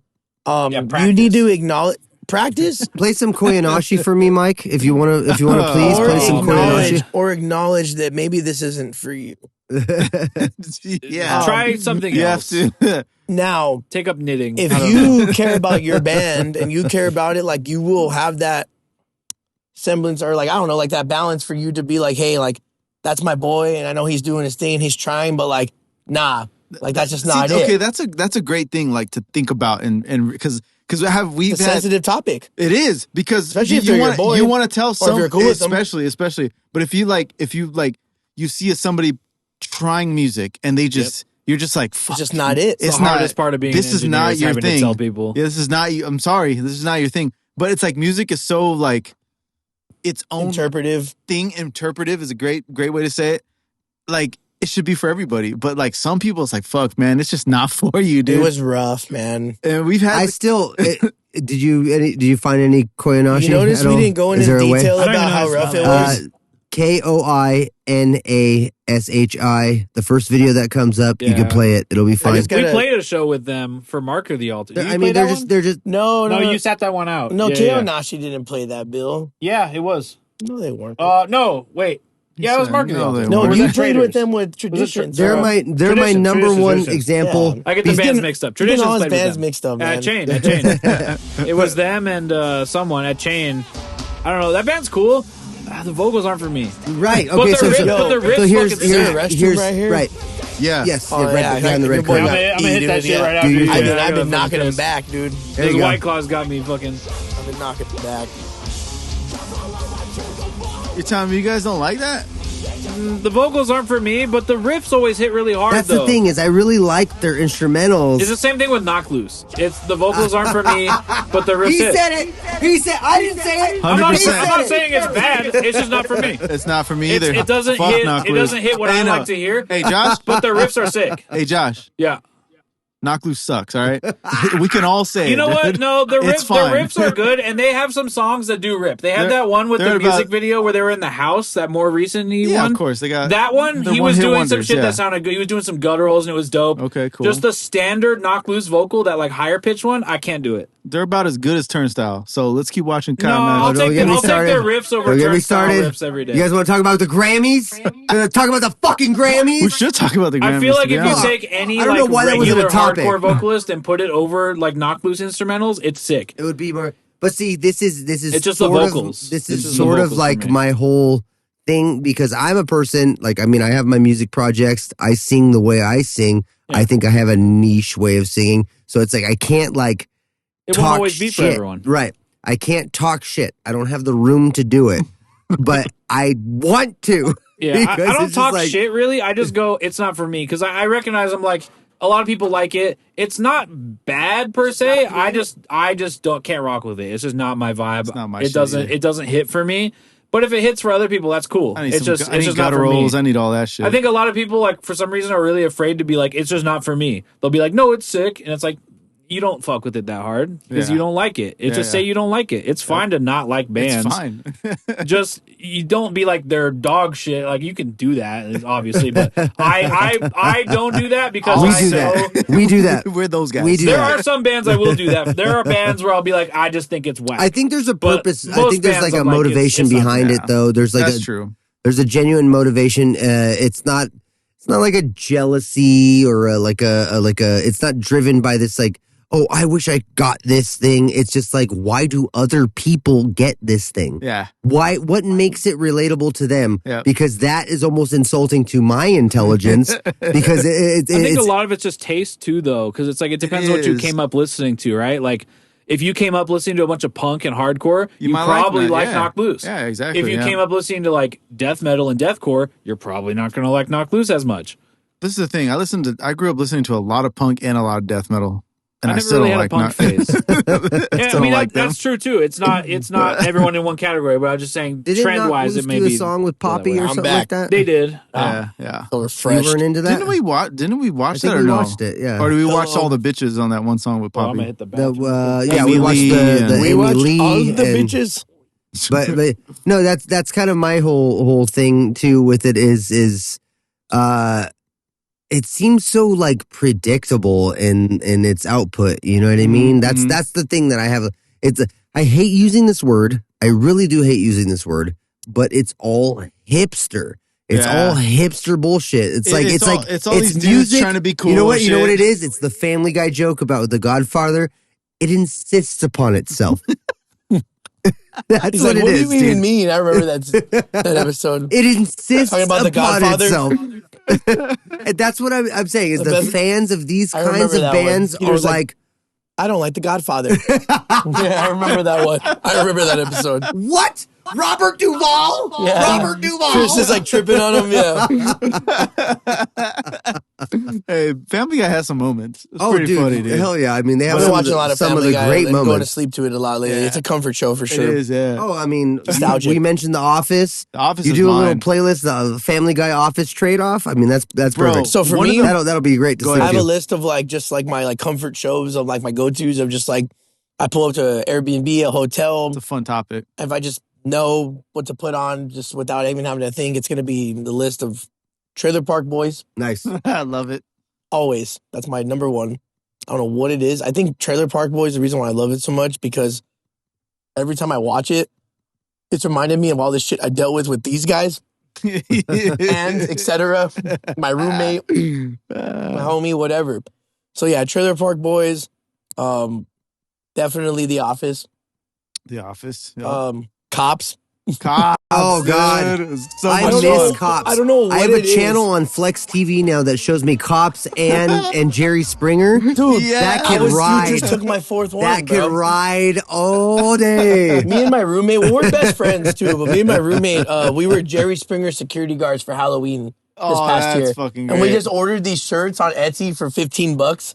It just said Jerry Springer security with security in the back. But yeah, so Jerry Springer was my other one, right? Following after great. that. I love Pawn Stars. I love Pawn Stars too. You know, like those are just good like background shows. And then, but this guy, he's really into anime. Yeah, And I he'll am. tell me about these really cool animes. And then I'll just have those on in the background. yeah. And just like those are those comfort things. But yeah, Trailer Park Boys is number one for me. And that This is actually. Go ahead. I'll let is you no, finish. no, that I just, love this. I it's wanna just tell important mine, to the too. arc. That's all. It's just No, no, important no, to but everything we've done. I'm going to do a quick aside just from please, what you please, said here. please. But no, this is a weird thing that I'm noticing more and more.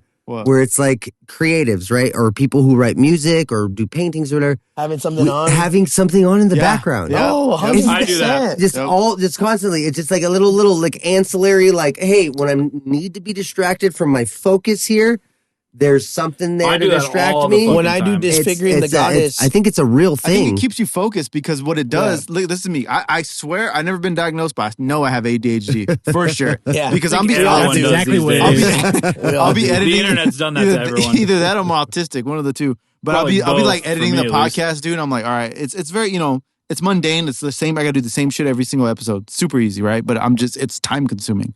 So I'm doing that, and I notice that I have the office on, or I got to have something else because what it does is it keeps me away from my phone because I'm constantly listening. I'm like, And you already know I'm it's just coming giggling up. to it. Yeah. I'm just giggling to it because then it gets me off of looking at my phone and like I get stuck in a fucking. The phone's bad. dude, Yeah, I I'm literally- lucky. I don't use the phone really. I literally You're put good. my I phone don't down. use social media. When I I'm don't doing use any of good. that. When I'm doing work, I Keep have that to course. put my phone on like my bed and put it like way in the I'll corner. leave it in the other room sometimes. Yeah, I hate have being to on do my it. phone. I've noticed that I have to do it because if I just, I have to look up fucking like later on. I already know. I'm Watching like, a movie. I got to look up. How many Josh- times does it happen when you're watching Yeah, a yeah. movie and you're just like, I've seen this actor from something. What is it I've seen him? And then you And pull you up your start- phone for then- no fucking reason. Yeah. Just don't do Just it. enjoy the And thing. Just enjoy the fucking movie. But I do that when I'm editing the pod. I'm like, oh, what's Josh Knowles' fucking IG fucking tag? And And then I now- look it up, and then I start scrolling. And now you're watching a dude make banana bread. Yeah. In an air fryer. Exactly what I'm saying, dude. So I can't do that anymore. I'm like, fuck, man. So I put my phone to the side, and then I started putting like, for me, it's been anime. I've been watching One Piece because Oh, I'm trying to God. get into it. So I like It Good luck. rolls very well. It's a Yeah. lot of fucking episodes, it's a dog. shit ton. That's why I was like, Yeah, I'm fuck. caught up on that I was show. like, fuck it. I you got got like 200 400 episodes ahead, in and dude. just read the manga. I was like, I can't. The long fucking as what is shit, dude. the desert arc that they did around like from I like am- 100 to like 200 something. I was like, bro, you could cut like 70% of this and nothing Dude. changes. I am heard, of the perspective of I got introduced in One Piece through Cartoon Network, and I watched those first. No, it was 4 kids. Was it? Yeah, I got it on like on Channel 5 or some shit. I got it on Toonami. That's Okay, that was where a I little- got that it. was Yeah. later, I think, Yeah, yeah. So I got it, and it was like those first 50 episodes. I'm Yep. good. That was good enough. That was good enough. The pacing for the anime, you could tell they wanted to stretch it out because they were like, Right. well, we got to do it every week forever. So Right. because I if don't you know read where the that manga, comes it's a lot of it. You can skim chapters if you need to, if it's just dragging, and it's like the anime. You got to sit there and just fucking we're Watch. in this fucking desert doing nothing for 20 episodes straight. It's like It's kill like, me. It's like Dragon Ball when they're fucking fighting for fucking 5 Naruto episodes. That's what I Naruto put does on the same during thing, though. disfiguring sessions. That's what I was about to say earlier. So I put on because they drown out so long. Yeah. They're so drawn. Oh my god. See, I say They're that about so One drawn Piece, out. but then I'll go and I'll watch Kingdom and I'll watch all of it. But Kingdom is fucking dope. How If long you is haven't, Kingdom in episodes? it's not as long as One Piece, but the manga's really long. The anime I think is like on 7 seasons now. I think Damn, they're doing still a season long 7. time. The manga's like I'm- 1,000 chapters. I'm like a 1,100 25 chapters. to 50 episode guy. Yeah, yeah. I mean, that's like what it the- always was, but now they're doing like fucking 12 for everything. Yep. And then they're just Yeah. butchering everything they adapt because they have to fit it into 12 fucking episodes. Yeah. They're just prolonging it for no fucking Yeah, reason. well, they want the quick, it's like a quick promo for the manga This is what why it really I still, is. to this day, I've said it before on the podcast, I champion Samurai Champloo Real. as one of the great animes. Nice. It's a Always 20, has been. I like the 25, name. 25 episodes contained. That's what it always used to be. Is 24 to Beautiful. 26, and it was Beautiful. wonderful. It's one of the great animes. well, one of my favorites is Fooly Cooley as far Yeah. as Oh, anime yeah, goes. it's like five. It's It's like like short, five, and then yeah. they did like a second. That was short as hell. and very Yeah. good, you know? Hell There's yeah, a lot man. of animes like that I are forgot- short and tight and good, you know? I forgot who it was that was talking That's about how we it, like it. but they were Know talking what I'm saying? about modern television and then producing television shows and how the motivation has become more the stretching out of the storyline as opposed to getting a solid storyline, whether it's contained or not, and then expressing that. You know, Yeah. you want to get 13 episodes. You want Yeah. 21 episodes. It's Yeah. like, so they're turning The these 13 things- episodes is too short for like almost every series that they do. Yeah. I mean, it's like you're covering like what in the manga of like what you're adapting would be like the introduction, Mhm. and then they never get a second season because they're all these, you know, they do a really cheap job with them because it's like a cheap, you know, we want to throw something out to promo the manga. It's 12 episodes so that we sell more manga volumes in Japan.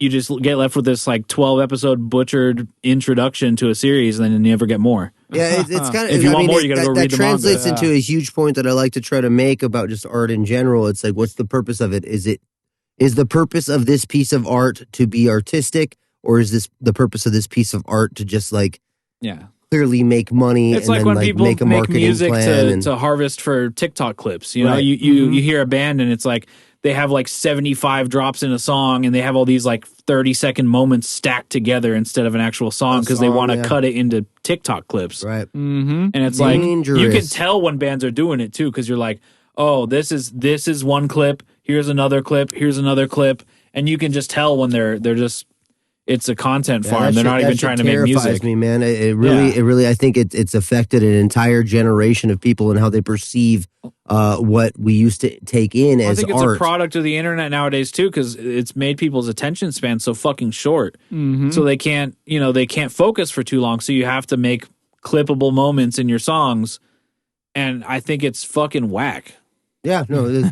What kind of art has ever been improved by the idea that it's been given a certain sort of boundary? You know. Well, having a boundary in art is fine, but it's the intent, right? Because it's like there's a lot of really good art that's been made by putting limitations. Like even when I'm writing stuff, sometimes I'll limit what I do so I'm in a certain thing, and it'll make me be more creative with what I have, right?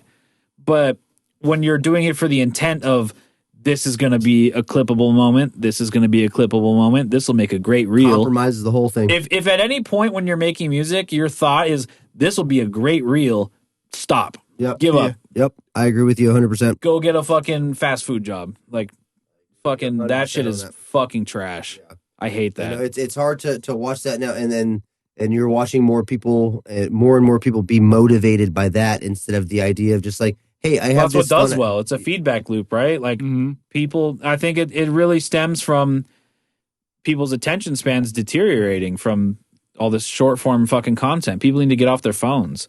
I mean, I deleted all social media from my phone for like 2 years. Would and it it was be a great. crazy Best idea? thing I ever did. Would it be a crazy idea to conjecture that the same way we have to pay taxes and the same way we have to, pay our registration on our car, that as like a society, we should just kind of like at least encourage people to like on a weekly basis, you have to hear like one new song. You have to watch one new movie. You have to, you know what I mean? Like have like a culture yourself. Exactly. Yeah, a thing that instead of like, being beholden to your algorithms on Instagram and TikTok or your Spotify playlist suggestions, instead of being beholden to that, you have to go find something out on your own, seek it out, and then consume that art. I think that would be That's a good idea.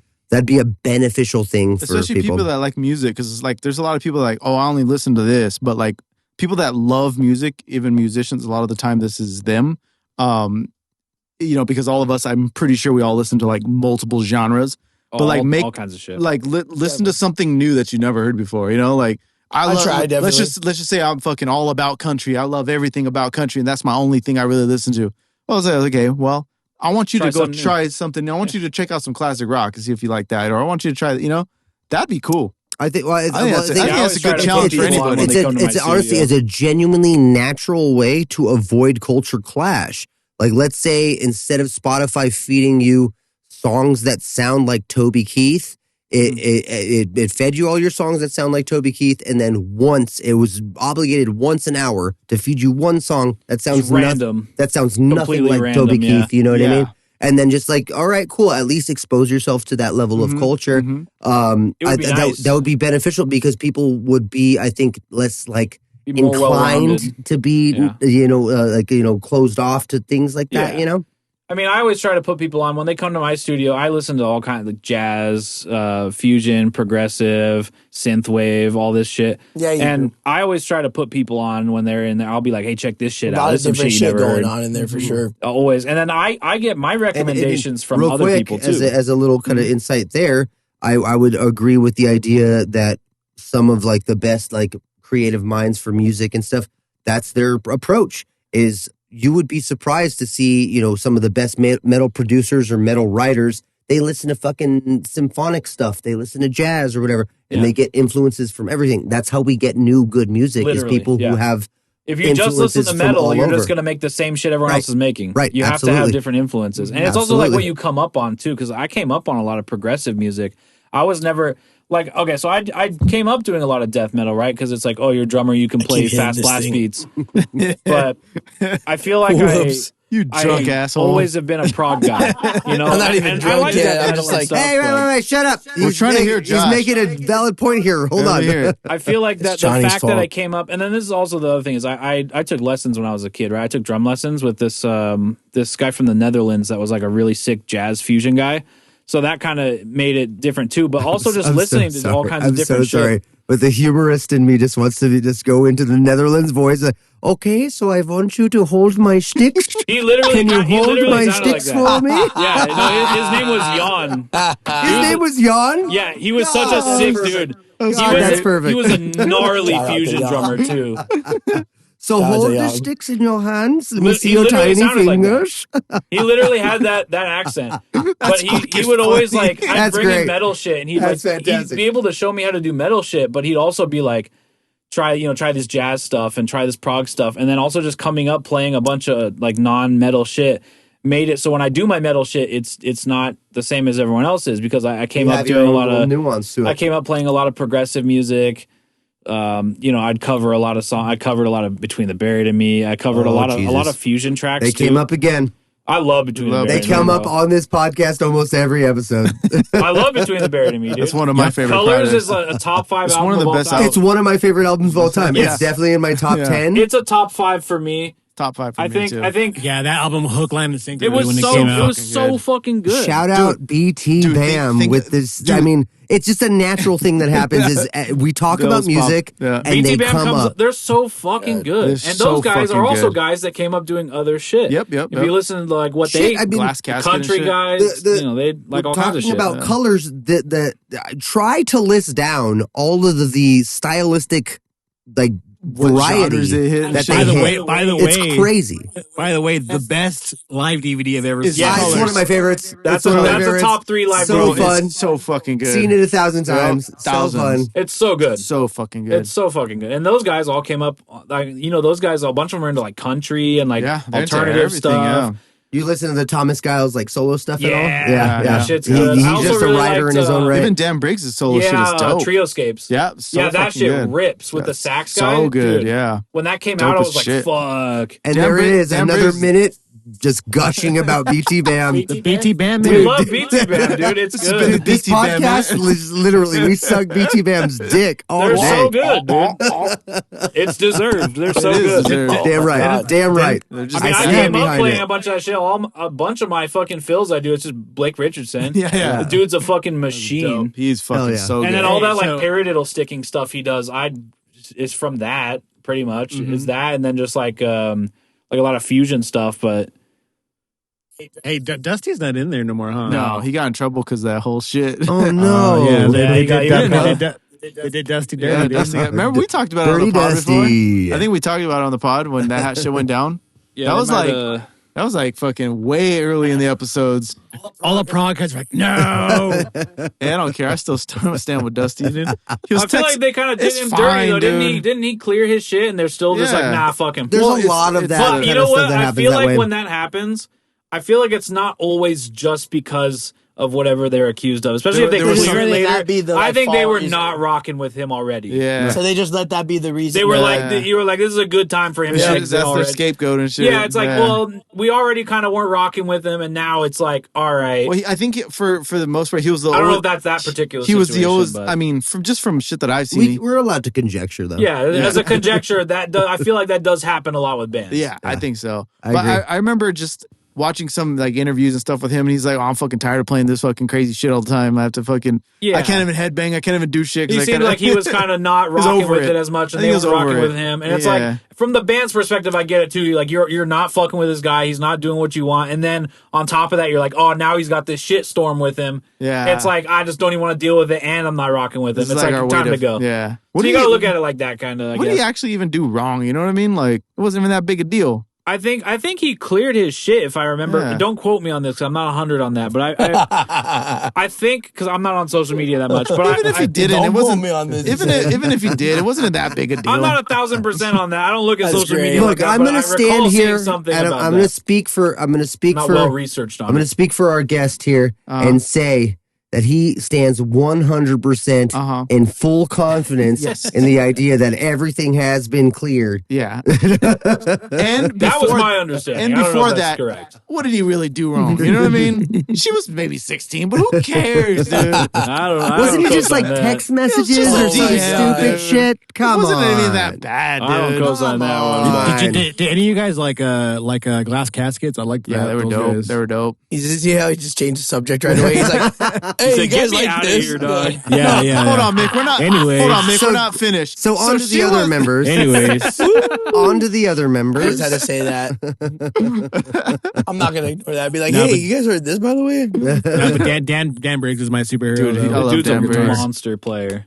Well, so That whole band is so very the whole talented. band is good as All of fuck. them. Yeah, Yeah. all of them. All of them are just super talented guys. So sick. They got the perfect like mixture of what they do, and they just know what each other. They know how each other work, so it's just like perfect. Their every time. riffs are fucking hard too. Fucking Like you hear crazy. some of the riffs and you're like, oh, it's not that bad. I could probably try this. Yeah, yeah. Pull up the tabs and you're like, oh, I'll just fucking kill myself. I Yeah, guess. exactly. Yep. No, that's Like, the huh? thing that frustrates me with them is that they're a band that is so capable of writing riffy material, technical material, and then they make short work of writing like the catchiest, like melodic chorus style parts, and they'll just throw it into a song.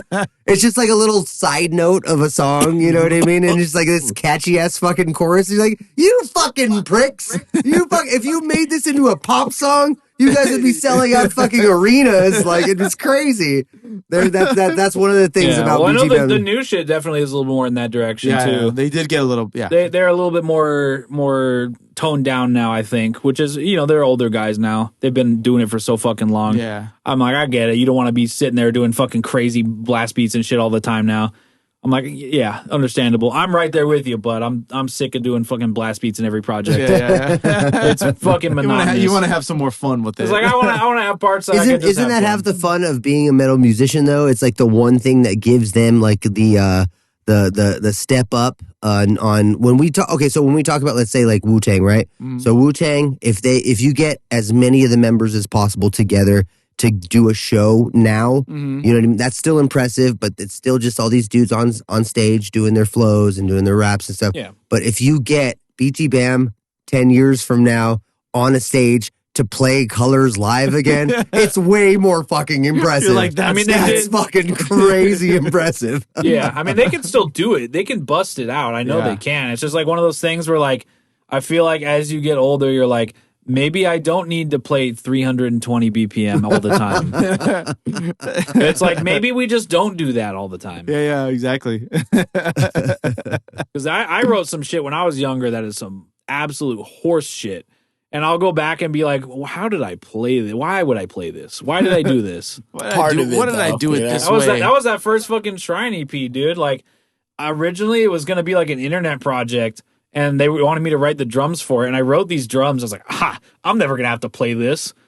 Nope. Write it with no wherewithal for a human being having to Literally, do I it. wrote it with no regard for anyone ever having to play it. And then I was like, That's what he now, gets. Every time we That's play what it, he it's gets. fucking, everyone wants fucking hollow sockets. And I'm like, I don't want to play that song. Fuck that song, dude. And everyone wants it. And I'm like, no. And it's always at the end of the set. I'm already burnt. You're and they're like, co-parent. oh, it's like 340 BPM or something. Like, okay, I'll just die, I guess. Thanks. Thanks for that, me in the past. So we I think we're approaching the wrap here. We're pretty- getting close. Yeah. Yeah. So as Okay.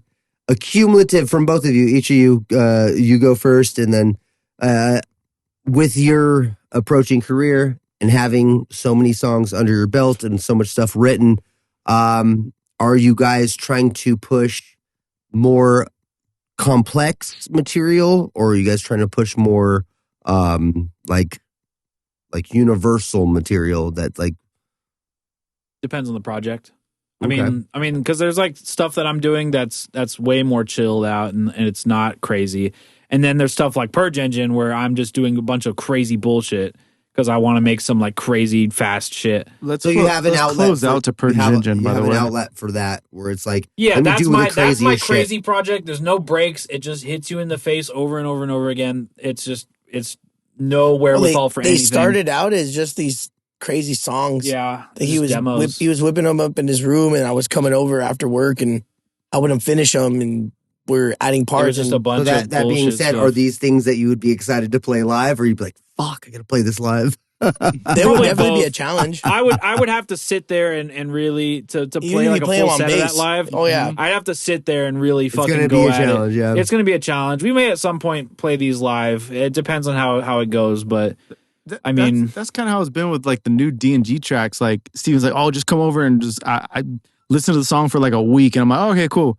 Just come over and I start recording, and I start doing, because we're doing part by part, right? yeah, So I'm learning the song and then writing on the spot and then I'm recording writing on the it spot. while I'm recording it. Yeah, basically Yeah. that's what I was doing, and for like all the past like few tracks. And like some of the new shit, I'm like, he's doing all this cool stuff, and I'm like, I want to add a lot more slab and pop. I'm gonna add fucking like all this cool shit. And now I'm like, I'm gonna play the fuck. bass with my dick. Dude, I'm telling you, I- it's like, I'm looking at, I'm like, after I recorded, I'm listening to, I'm like, fuck, man, I have to play that now. No, Like, literally, I fuck, feel that in my man. soul. But like, it's like in studio, I feel like I'm more happy doing crazy shit for like studio projects. For live, it's not fun to be the guy, especially on drums. Like on guitar, maybe it's a little different, but on drums, being there and just doing blast Pressure. beats, it's not pressure. It's just monotonous. It's like I'm doing like a physical task. It doesn't feel like I'm like having fun. I can't sit there and like vibe out and focus and It's have not fun. jamming. It's exercising. Yeah, it's literally like showing up to like perform like a feat of endurance for people. Yeah. It's like, here's my party trick. I can do blast beats really fast. And then it's like, I'll play like a show, like I'm excited. I have a tour coming up. I'm going to be filling in for Traders in April Nice. on a run. And that stuff is like very like breakdowns and grooves. And that stuff is really fun to play. And you can kind of sit back and have fun and get into Get it. to be fresh with it. Have a Yeah, little- but then like, you go and you play something like the Shrine of Malice stuff, and it's constant fucking blast beats the whole time. And it's fine, but I can only do so much of that before I'm like, all right, I'm just Yeah, I have to lock in. So you heard it here first, everybody.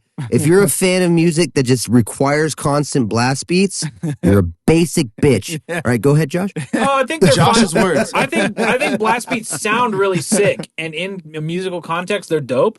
Playing them is not the most fun thing. Right. Listening to them is really fun. I always watch death listen. metal drummers, and I'm just like, that doesn't look fun. It's not. I'm like, I'm so sweating glad and I shit. like. Yeah, I'm so it's- glad I play you guitar, can't bass, do or something. anything. Yeah. Oh, guess what? I get to move my neck. I'm just like, yo, Yeah, literally, it's so intensive that you're just sitting there doing like you feel like a robot. You're fucking counting. You're literally counting the whole time. Yeah. 1, 2, 3, 4, Yeah. 5, 6, 7. Yeah. Yeah, and it's like I want to just get into a groove and have fun live more so Yeah, these yeah. days. That's why I like D&G. Is if all of our shit's like, Yeah, it's for got me, I groove. kind of made it just groovy Straight and to the fun. point. Like, Yeah. I don't try to do anything too crazy besides the new songs. But Johnny like, did just- say the gayest thing to me the other day. He said, honestly, I like playing with DNG because it's like, when I play their music, it's like making love to my instrument. And I was like, bro, don't tell that to anybody else. I did not say Sick that, ass. but that sounds like something I'd say. I was like, you keep that between me and you. And then I told that on the podcast. So I love everything that I do. Everything that I'm involved in, I have a love for it, and some more than others. But Yeah. for a personal reason, and just for how well I've been personally liking the sound and how everything's been coming out, it's gonna be Night Prayer for me. Yeah. Yeah. The Night Night Prayer Prayer's sick. project is it's like definitely my brainchild that he's assisted me with. Dope. And, obviously his production, his drumming, his input is helping bring it to life more. And then I have my boy Justin that does the solos on it and stuff. But growing up, I've always been more metal than I have been into like the hardcore and like the That's metalcore. me, yeah. So like now that I'm older and I can get a grip on writing crossover thrash type material, and then I got into certain bands over the years like Power Trip and some other bands that are in that like realm. Doing the thrash style music is like I've kind of figured out. I was like, damn, this is actually kind of always what I wanted to do Yeah. personally. Yeah. So doing Night Prayer for sure has been the most fun. And every time I leave from doing one of those sessions and I'm driving home listening to that shit, I'm like, fuck. Like, we just made that. Like, That's tight. I don't usually feel that from a lot of other work. A lot of their work we really have to chip into. Mhm. And it's like a It a almost process. feels experimental. Feels like, are people gonna like this? Am I being too assumptive on that? Where No, it's like, because when we do night prayer, we're in there for 2-3 hours and we whip up the whole song. Nice. Vocals It's and all, natural.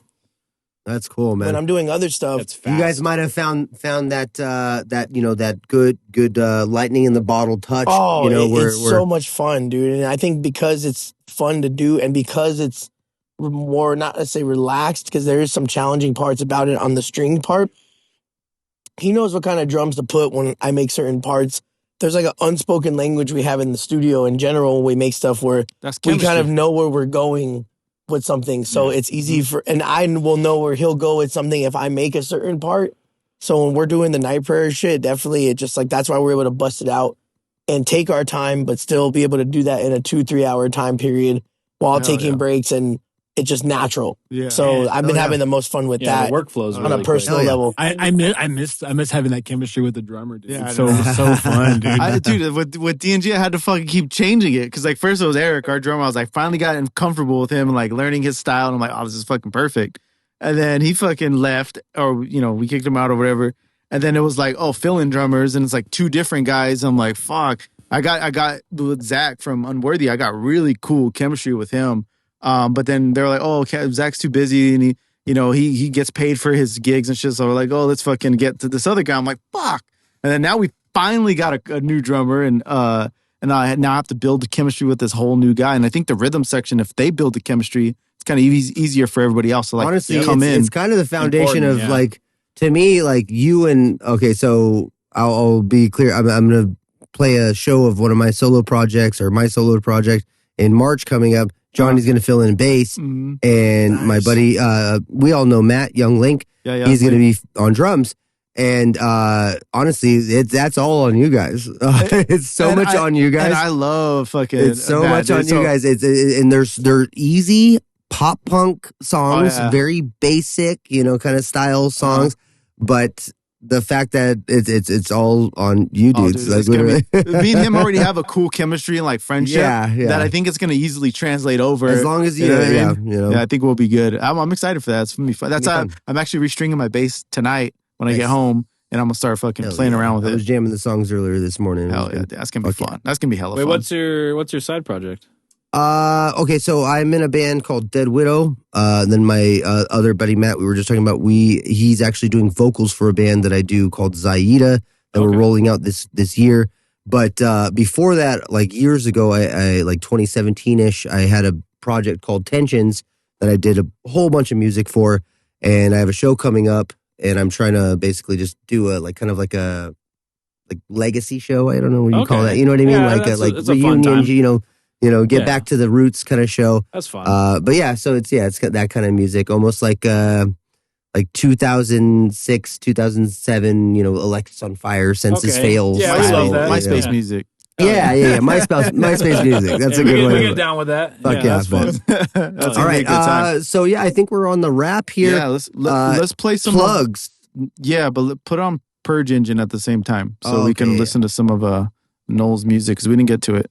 I want to, Yeah. we gotta play a little bit of it. Oh yeah. The old Purge. Yeah, the name is sick as fuck. To be honest, Purge Engine. That was all Tyler. Yeah. It was actually a little kid named it. It was his like friend's son.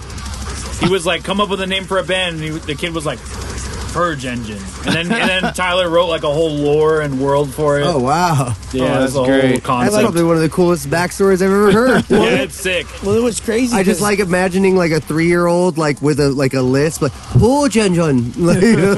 Oh yeah. It was crazy because we made these tracks like way before, and like he had started like 60% of it, and I would help him just like fit the breakdowns and the heavier parts into it, like towards the end in certain sections. Yeah, But, I'd get stuck sometimes, and James would be like, "Try this." and I would come over after work, That and we shit were would working just- on it the would chipping fill it away in. at it. But at that time, we had some other guy do it, and it sounded way more like a vocalist will really change the direction of how good the song is going to sound. Yeah, and when you have a guy like that who Yeah, has Tyler such a crushed strong these. profile of vocals and how his range is, like he took these songs and pimped them the fuck out.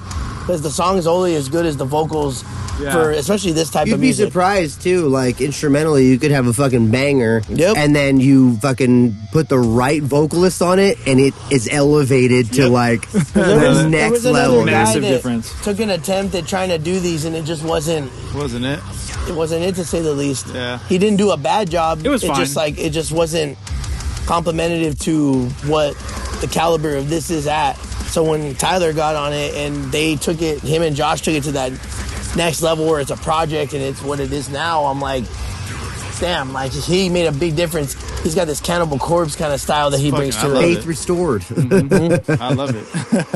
But yeah, let's go ahead and start with Josh. Give out your you know, what do they call them? Plugs? Yeah, your 15 plug-a-rooney doonies. I don't got that many plugs. Everything. It's all good. I have Instagram. I barely use it. It's at Josh Null Official. And then Purge Engine, obviously, is the big thing I'm pushing. So at Purge Engine on Instagram. I think we have Facebook, too. And then we're on Spotify. That's pretty much it. That's pretty much all I'm plugging. All right. Cool. Hell yeah. All right, James. Your turn. I'm plugging Night Prayer. You got 8 different bands. Come on. I know, yeah. He's in like most of them. So That's great. Yeah. True. That's great. So his plugs are pretty much yours anyway. Yeah. Exactly. I was like, I'll let him do all those. He knows what's Yeah, on. we're working on Night Prayer. We have new music coming out. We have another EP dropping. More Purge Engine's going to be coming out with some of my contributions on it, but he did a majority. New song in maybe like 3 or 4 weeks. Probably Probably like 65, 35 like split of like I just kind of assisted, but like definitely it was cool to see him take like the reins on like doing his own thing in the writing realm and to make it at this caliber. Dope as fuck. Yeah, dude, this is a fucking This is my level, my type of yeah. What music Tyler here. and how his production level is at now, it took it to a whole different level that I could have seen it at. The Purge Engine, and then we got Disfiguring The Goddess is coming out with a pretty. I don't want to give out details too much because Cameron likes to keep the cards pretty close to the vest for a reason, Sure. No, and a good all reason. good. But you know, it's a pretty big collection of music, to say the least, that we've been working on for a while. So that's going to be coming out soon. Yeah, there's a lot. We have our project Soul that's going to be recording. The song's already done. Yeah, song's done. We're going to be doing the video for that. So yeah, we have just so much things that we collectively have been kind of like dormant with during the winter, just Catch being me ready. playing guitar on that one. And then it's gonna be weird. he'll be playing guitar. I'll be playing bass on it, just like I did before. I played guitar with Soul. So now I'm the bass player. But that's just kind of what we do. We just get it in where we can fit it in, and then we want to like keep working and chipping away at shit. We don't want to just stay stagnant. We want to like keep working on stuff, and if things get thrown our way, like we want to find a way to like fit it in and implement it into what we're doing. Yeah. So that way we can keep the train going. Hell yeah. Any other projects? You have like a few, right? Links or any particular videos or anything, songs. So yeah, so you guys got shows coming up, all that shit. So I got shows coming up. So right now, actually, I'll look at that to Josh because he's got a tour coming up. It's like Midwest, little East Coast up into Canada. It's like a 2.5 week run. I'm filling in for Traders with Last 10 and Crimson Armada. Okay, so that should be a banger lineup. Crimson Armada. Yeah, they came back. They're back. Crushing it. I'm No excited. way. So good. I'm excited. Oh my goodness, They that's haven't good to lost hear. their touch. If anything, Yeah, they That's watch great them to every hear. night. It's gonna be they're like great. fine wine for sure. Oh wow, They're killing it. That's good to hear. That's nice. Great band. That's encouraging. All right, who's want me to go? Yeah, go for it. All right, so I don't got a lot to plug. I mean, I'm still working working with Mick on Cherry Coyote stuff. I mean, we are a slow go on that just because we are adults and deal with a lot of shit, you know. But I do got Life sucks. I do got a show coming up on true. March 13th at the PBW in Aladdin Pomona. Jr. Pomona? Yeah. PBW? Used to be Aladdin Juniors. Yeah. Whatever the fuck it is, it's there, right there on the corner. But yeah, show on March 13th. Anybody who wants to come out to that, please do. It'll be fun. It's my first tension show in about 4 or 5 years. Oh, sick. And I'm looking forward to it. Just getting back in touch with these songs. It's a lot of fun. I've been doing comedy down at Back to the Grind in Riverside. Nice. By the Mission Inn. Great venue. Lots of great people. So I've been plugging that. Man, His Cat in the Apocalypse is officially set to have its first release this summer. I'm gonna be doing the first 3 episodes, hammer fisted this summer. I'm just saying. I'm not just being biased. That shit. Those first. I'm getting good. First 5 audio fucking things that I'm you sent me. getting good responses on it. So I am to explain really quick. It's just it's an audio drama that I'm putting out about the apocalypse and a man and his cat. I'll leave you guys with that much. And yeah, so yeah, not much else beyond that. Johnny. So just check me out on, fucking all the social medias and everything at JonnySavag, JonnySavag, without the H in Johnny, without the E in Savage. Check me out, everything, all my stuff on IG, on my personal page, everything's there. Starting with DNG. Look up DNG Heavy on IG. We have all of our stuff in there. I mean, we got some more shows coming up. Actually, I think we have one on the 28th. I'm not sure exactly yet if we've confirmed that or not, so I'm not going to say much, but possibly the 28th. And then new music coming out. I've already recorded 3 new songs with Steven like this past month, so those will be. I'm pretty sure Josh is doing those. So if you don't know. You know now, Josh. Now you know. Now you know. Steven knows I'm down. You're doing them. I'm pretty sure you're the guy, because that's what Andy said. He's like, I just want to use Josh. I'm like, it sounds good, everything he does, so I'm with it. I got time. Yeah, and then check out Thee Dunce official on IG, and basically right here on YouTube. It's on their Dunce page. Make sure you follow us on Thee Stool Podcast on IG. And I think that I'm playing that show that Anthony was talking about. I'm playing bass for that show. That's going to be fun. I haven't played pop punk ever because it's gay, but it's going to be a fun show because, hey, I like to play bass. So, and it'll be nice. I'm actually going to use a pick and everything. I'm going to change it up. I'm a pick player. I'm going to change it up. Yeah. Oh, yeah, that's right. Yep. I just want to add in real quick. Baseball is back. Baseball is back. Baseball is back. Baseball is back. And I didn't get into my fandom and my... You didn't? I didn't want to, because that would have been a whole other... That's we could a whole have a whole other episode podcast right about that. No, but plug it. Plug it real quick. But Pit to Plate, me and my man Evan Field from Connecticut. He's a Mets fan. I'm a Dodgers fan. We are unbiased fans. We love the game. We love the sport. That's WBC awesome. is coming up March 4th. We are about 40 days away from opening day right now in all baseball. Almost there. Football will be coming back in the summer, but right now it's baseball time. Baseball season. And yeah, that is really what it is about right now. Dodgers. I'm down to get on because I'm a Padre fan, so it'll be fun to crossover talk episode. shit. And that's the thing. At the end of the day, it's just like I love it all. I love those matchups. Dodgers Padres are some of my favorite matchups of watching baseball and West Coast baseball. So at the end of the day, baseball is back. Pit to Plate. It sounded like a barbecue thing at first. People were telling me that. Pit to Plate. So it's Pit number 2 I Plate. needed that place. Yeah, we do live streams for now, and eventually we'll get ourselves at this point where we're at the caliber of like some real microphones and some real production. But yeah, we just shoot the shit about baseball, shoot the shit about metal. We plug in bands, but at the end of the day, dude. That's what I'm really excited about. Fuck yeah. October through February is very miserable. I got nothing to look forward to. I like watching baseball and hockey to get me through, and basketball, but I'm so happy baseball is back. So yeah, dude, we're in that shit. And fuck the Seahawks. I don't care if they won the fucking Super Bowl. Seahawks. Fuck the Seahawks. Hot take. That's my hot take for the one right there. Yo, fuck those guys. Being a Niner fan, fuck the Seahawks. Yeah, dude. That's the one time you'll see a Raider fan and a Niner fan get together. Exactly. And be mutual on something. Yeah. We're both like, yeah, we don't give a shit. Yeah. And fuck that halftime show. I didn't care about that either. I went to go get more Cutwaters. Like, yeah, nothing against Bad Bunny because he's cool and all. But yeah, I was like, dude, everyone's making a big deal. It's just a halftime show. Don't lie. You were watching Kid Rock. It's just a halftime show. You're watching Kid Rock lip sync. Yeah, don't lie. You know it's gonna be on YouTube later. You can check it out whenever, dog. Yeah. It was whatever. Hey, nothing beats the fucking halftime show with fucking what was it?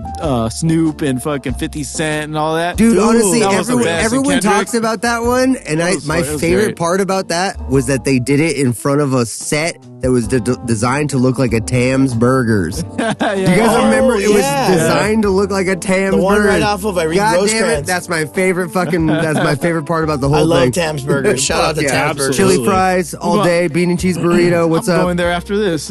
Tam's Burgers. Shout out to them. They're awesome. That's tight. Times Burger right now. That's tight. Mick, so any fucking plugs?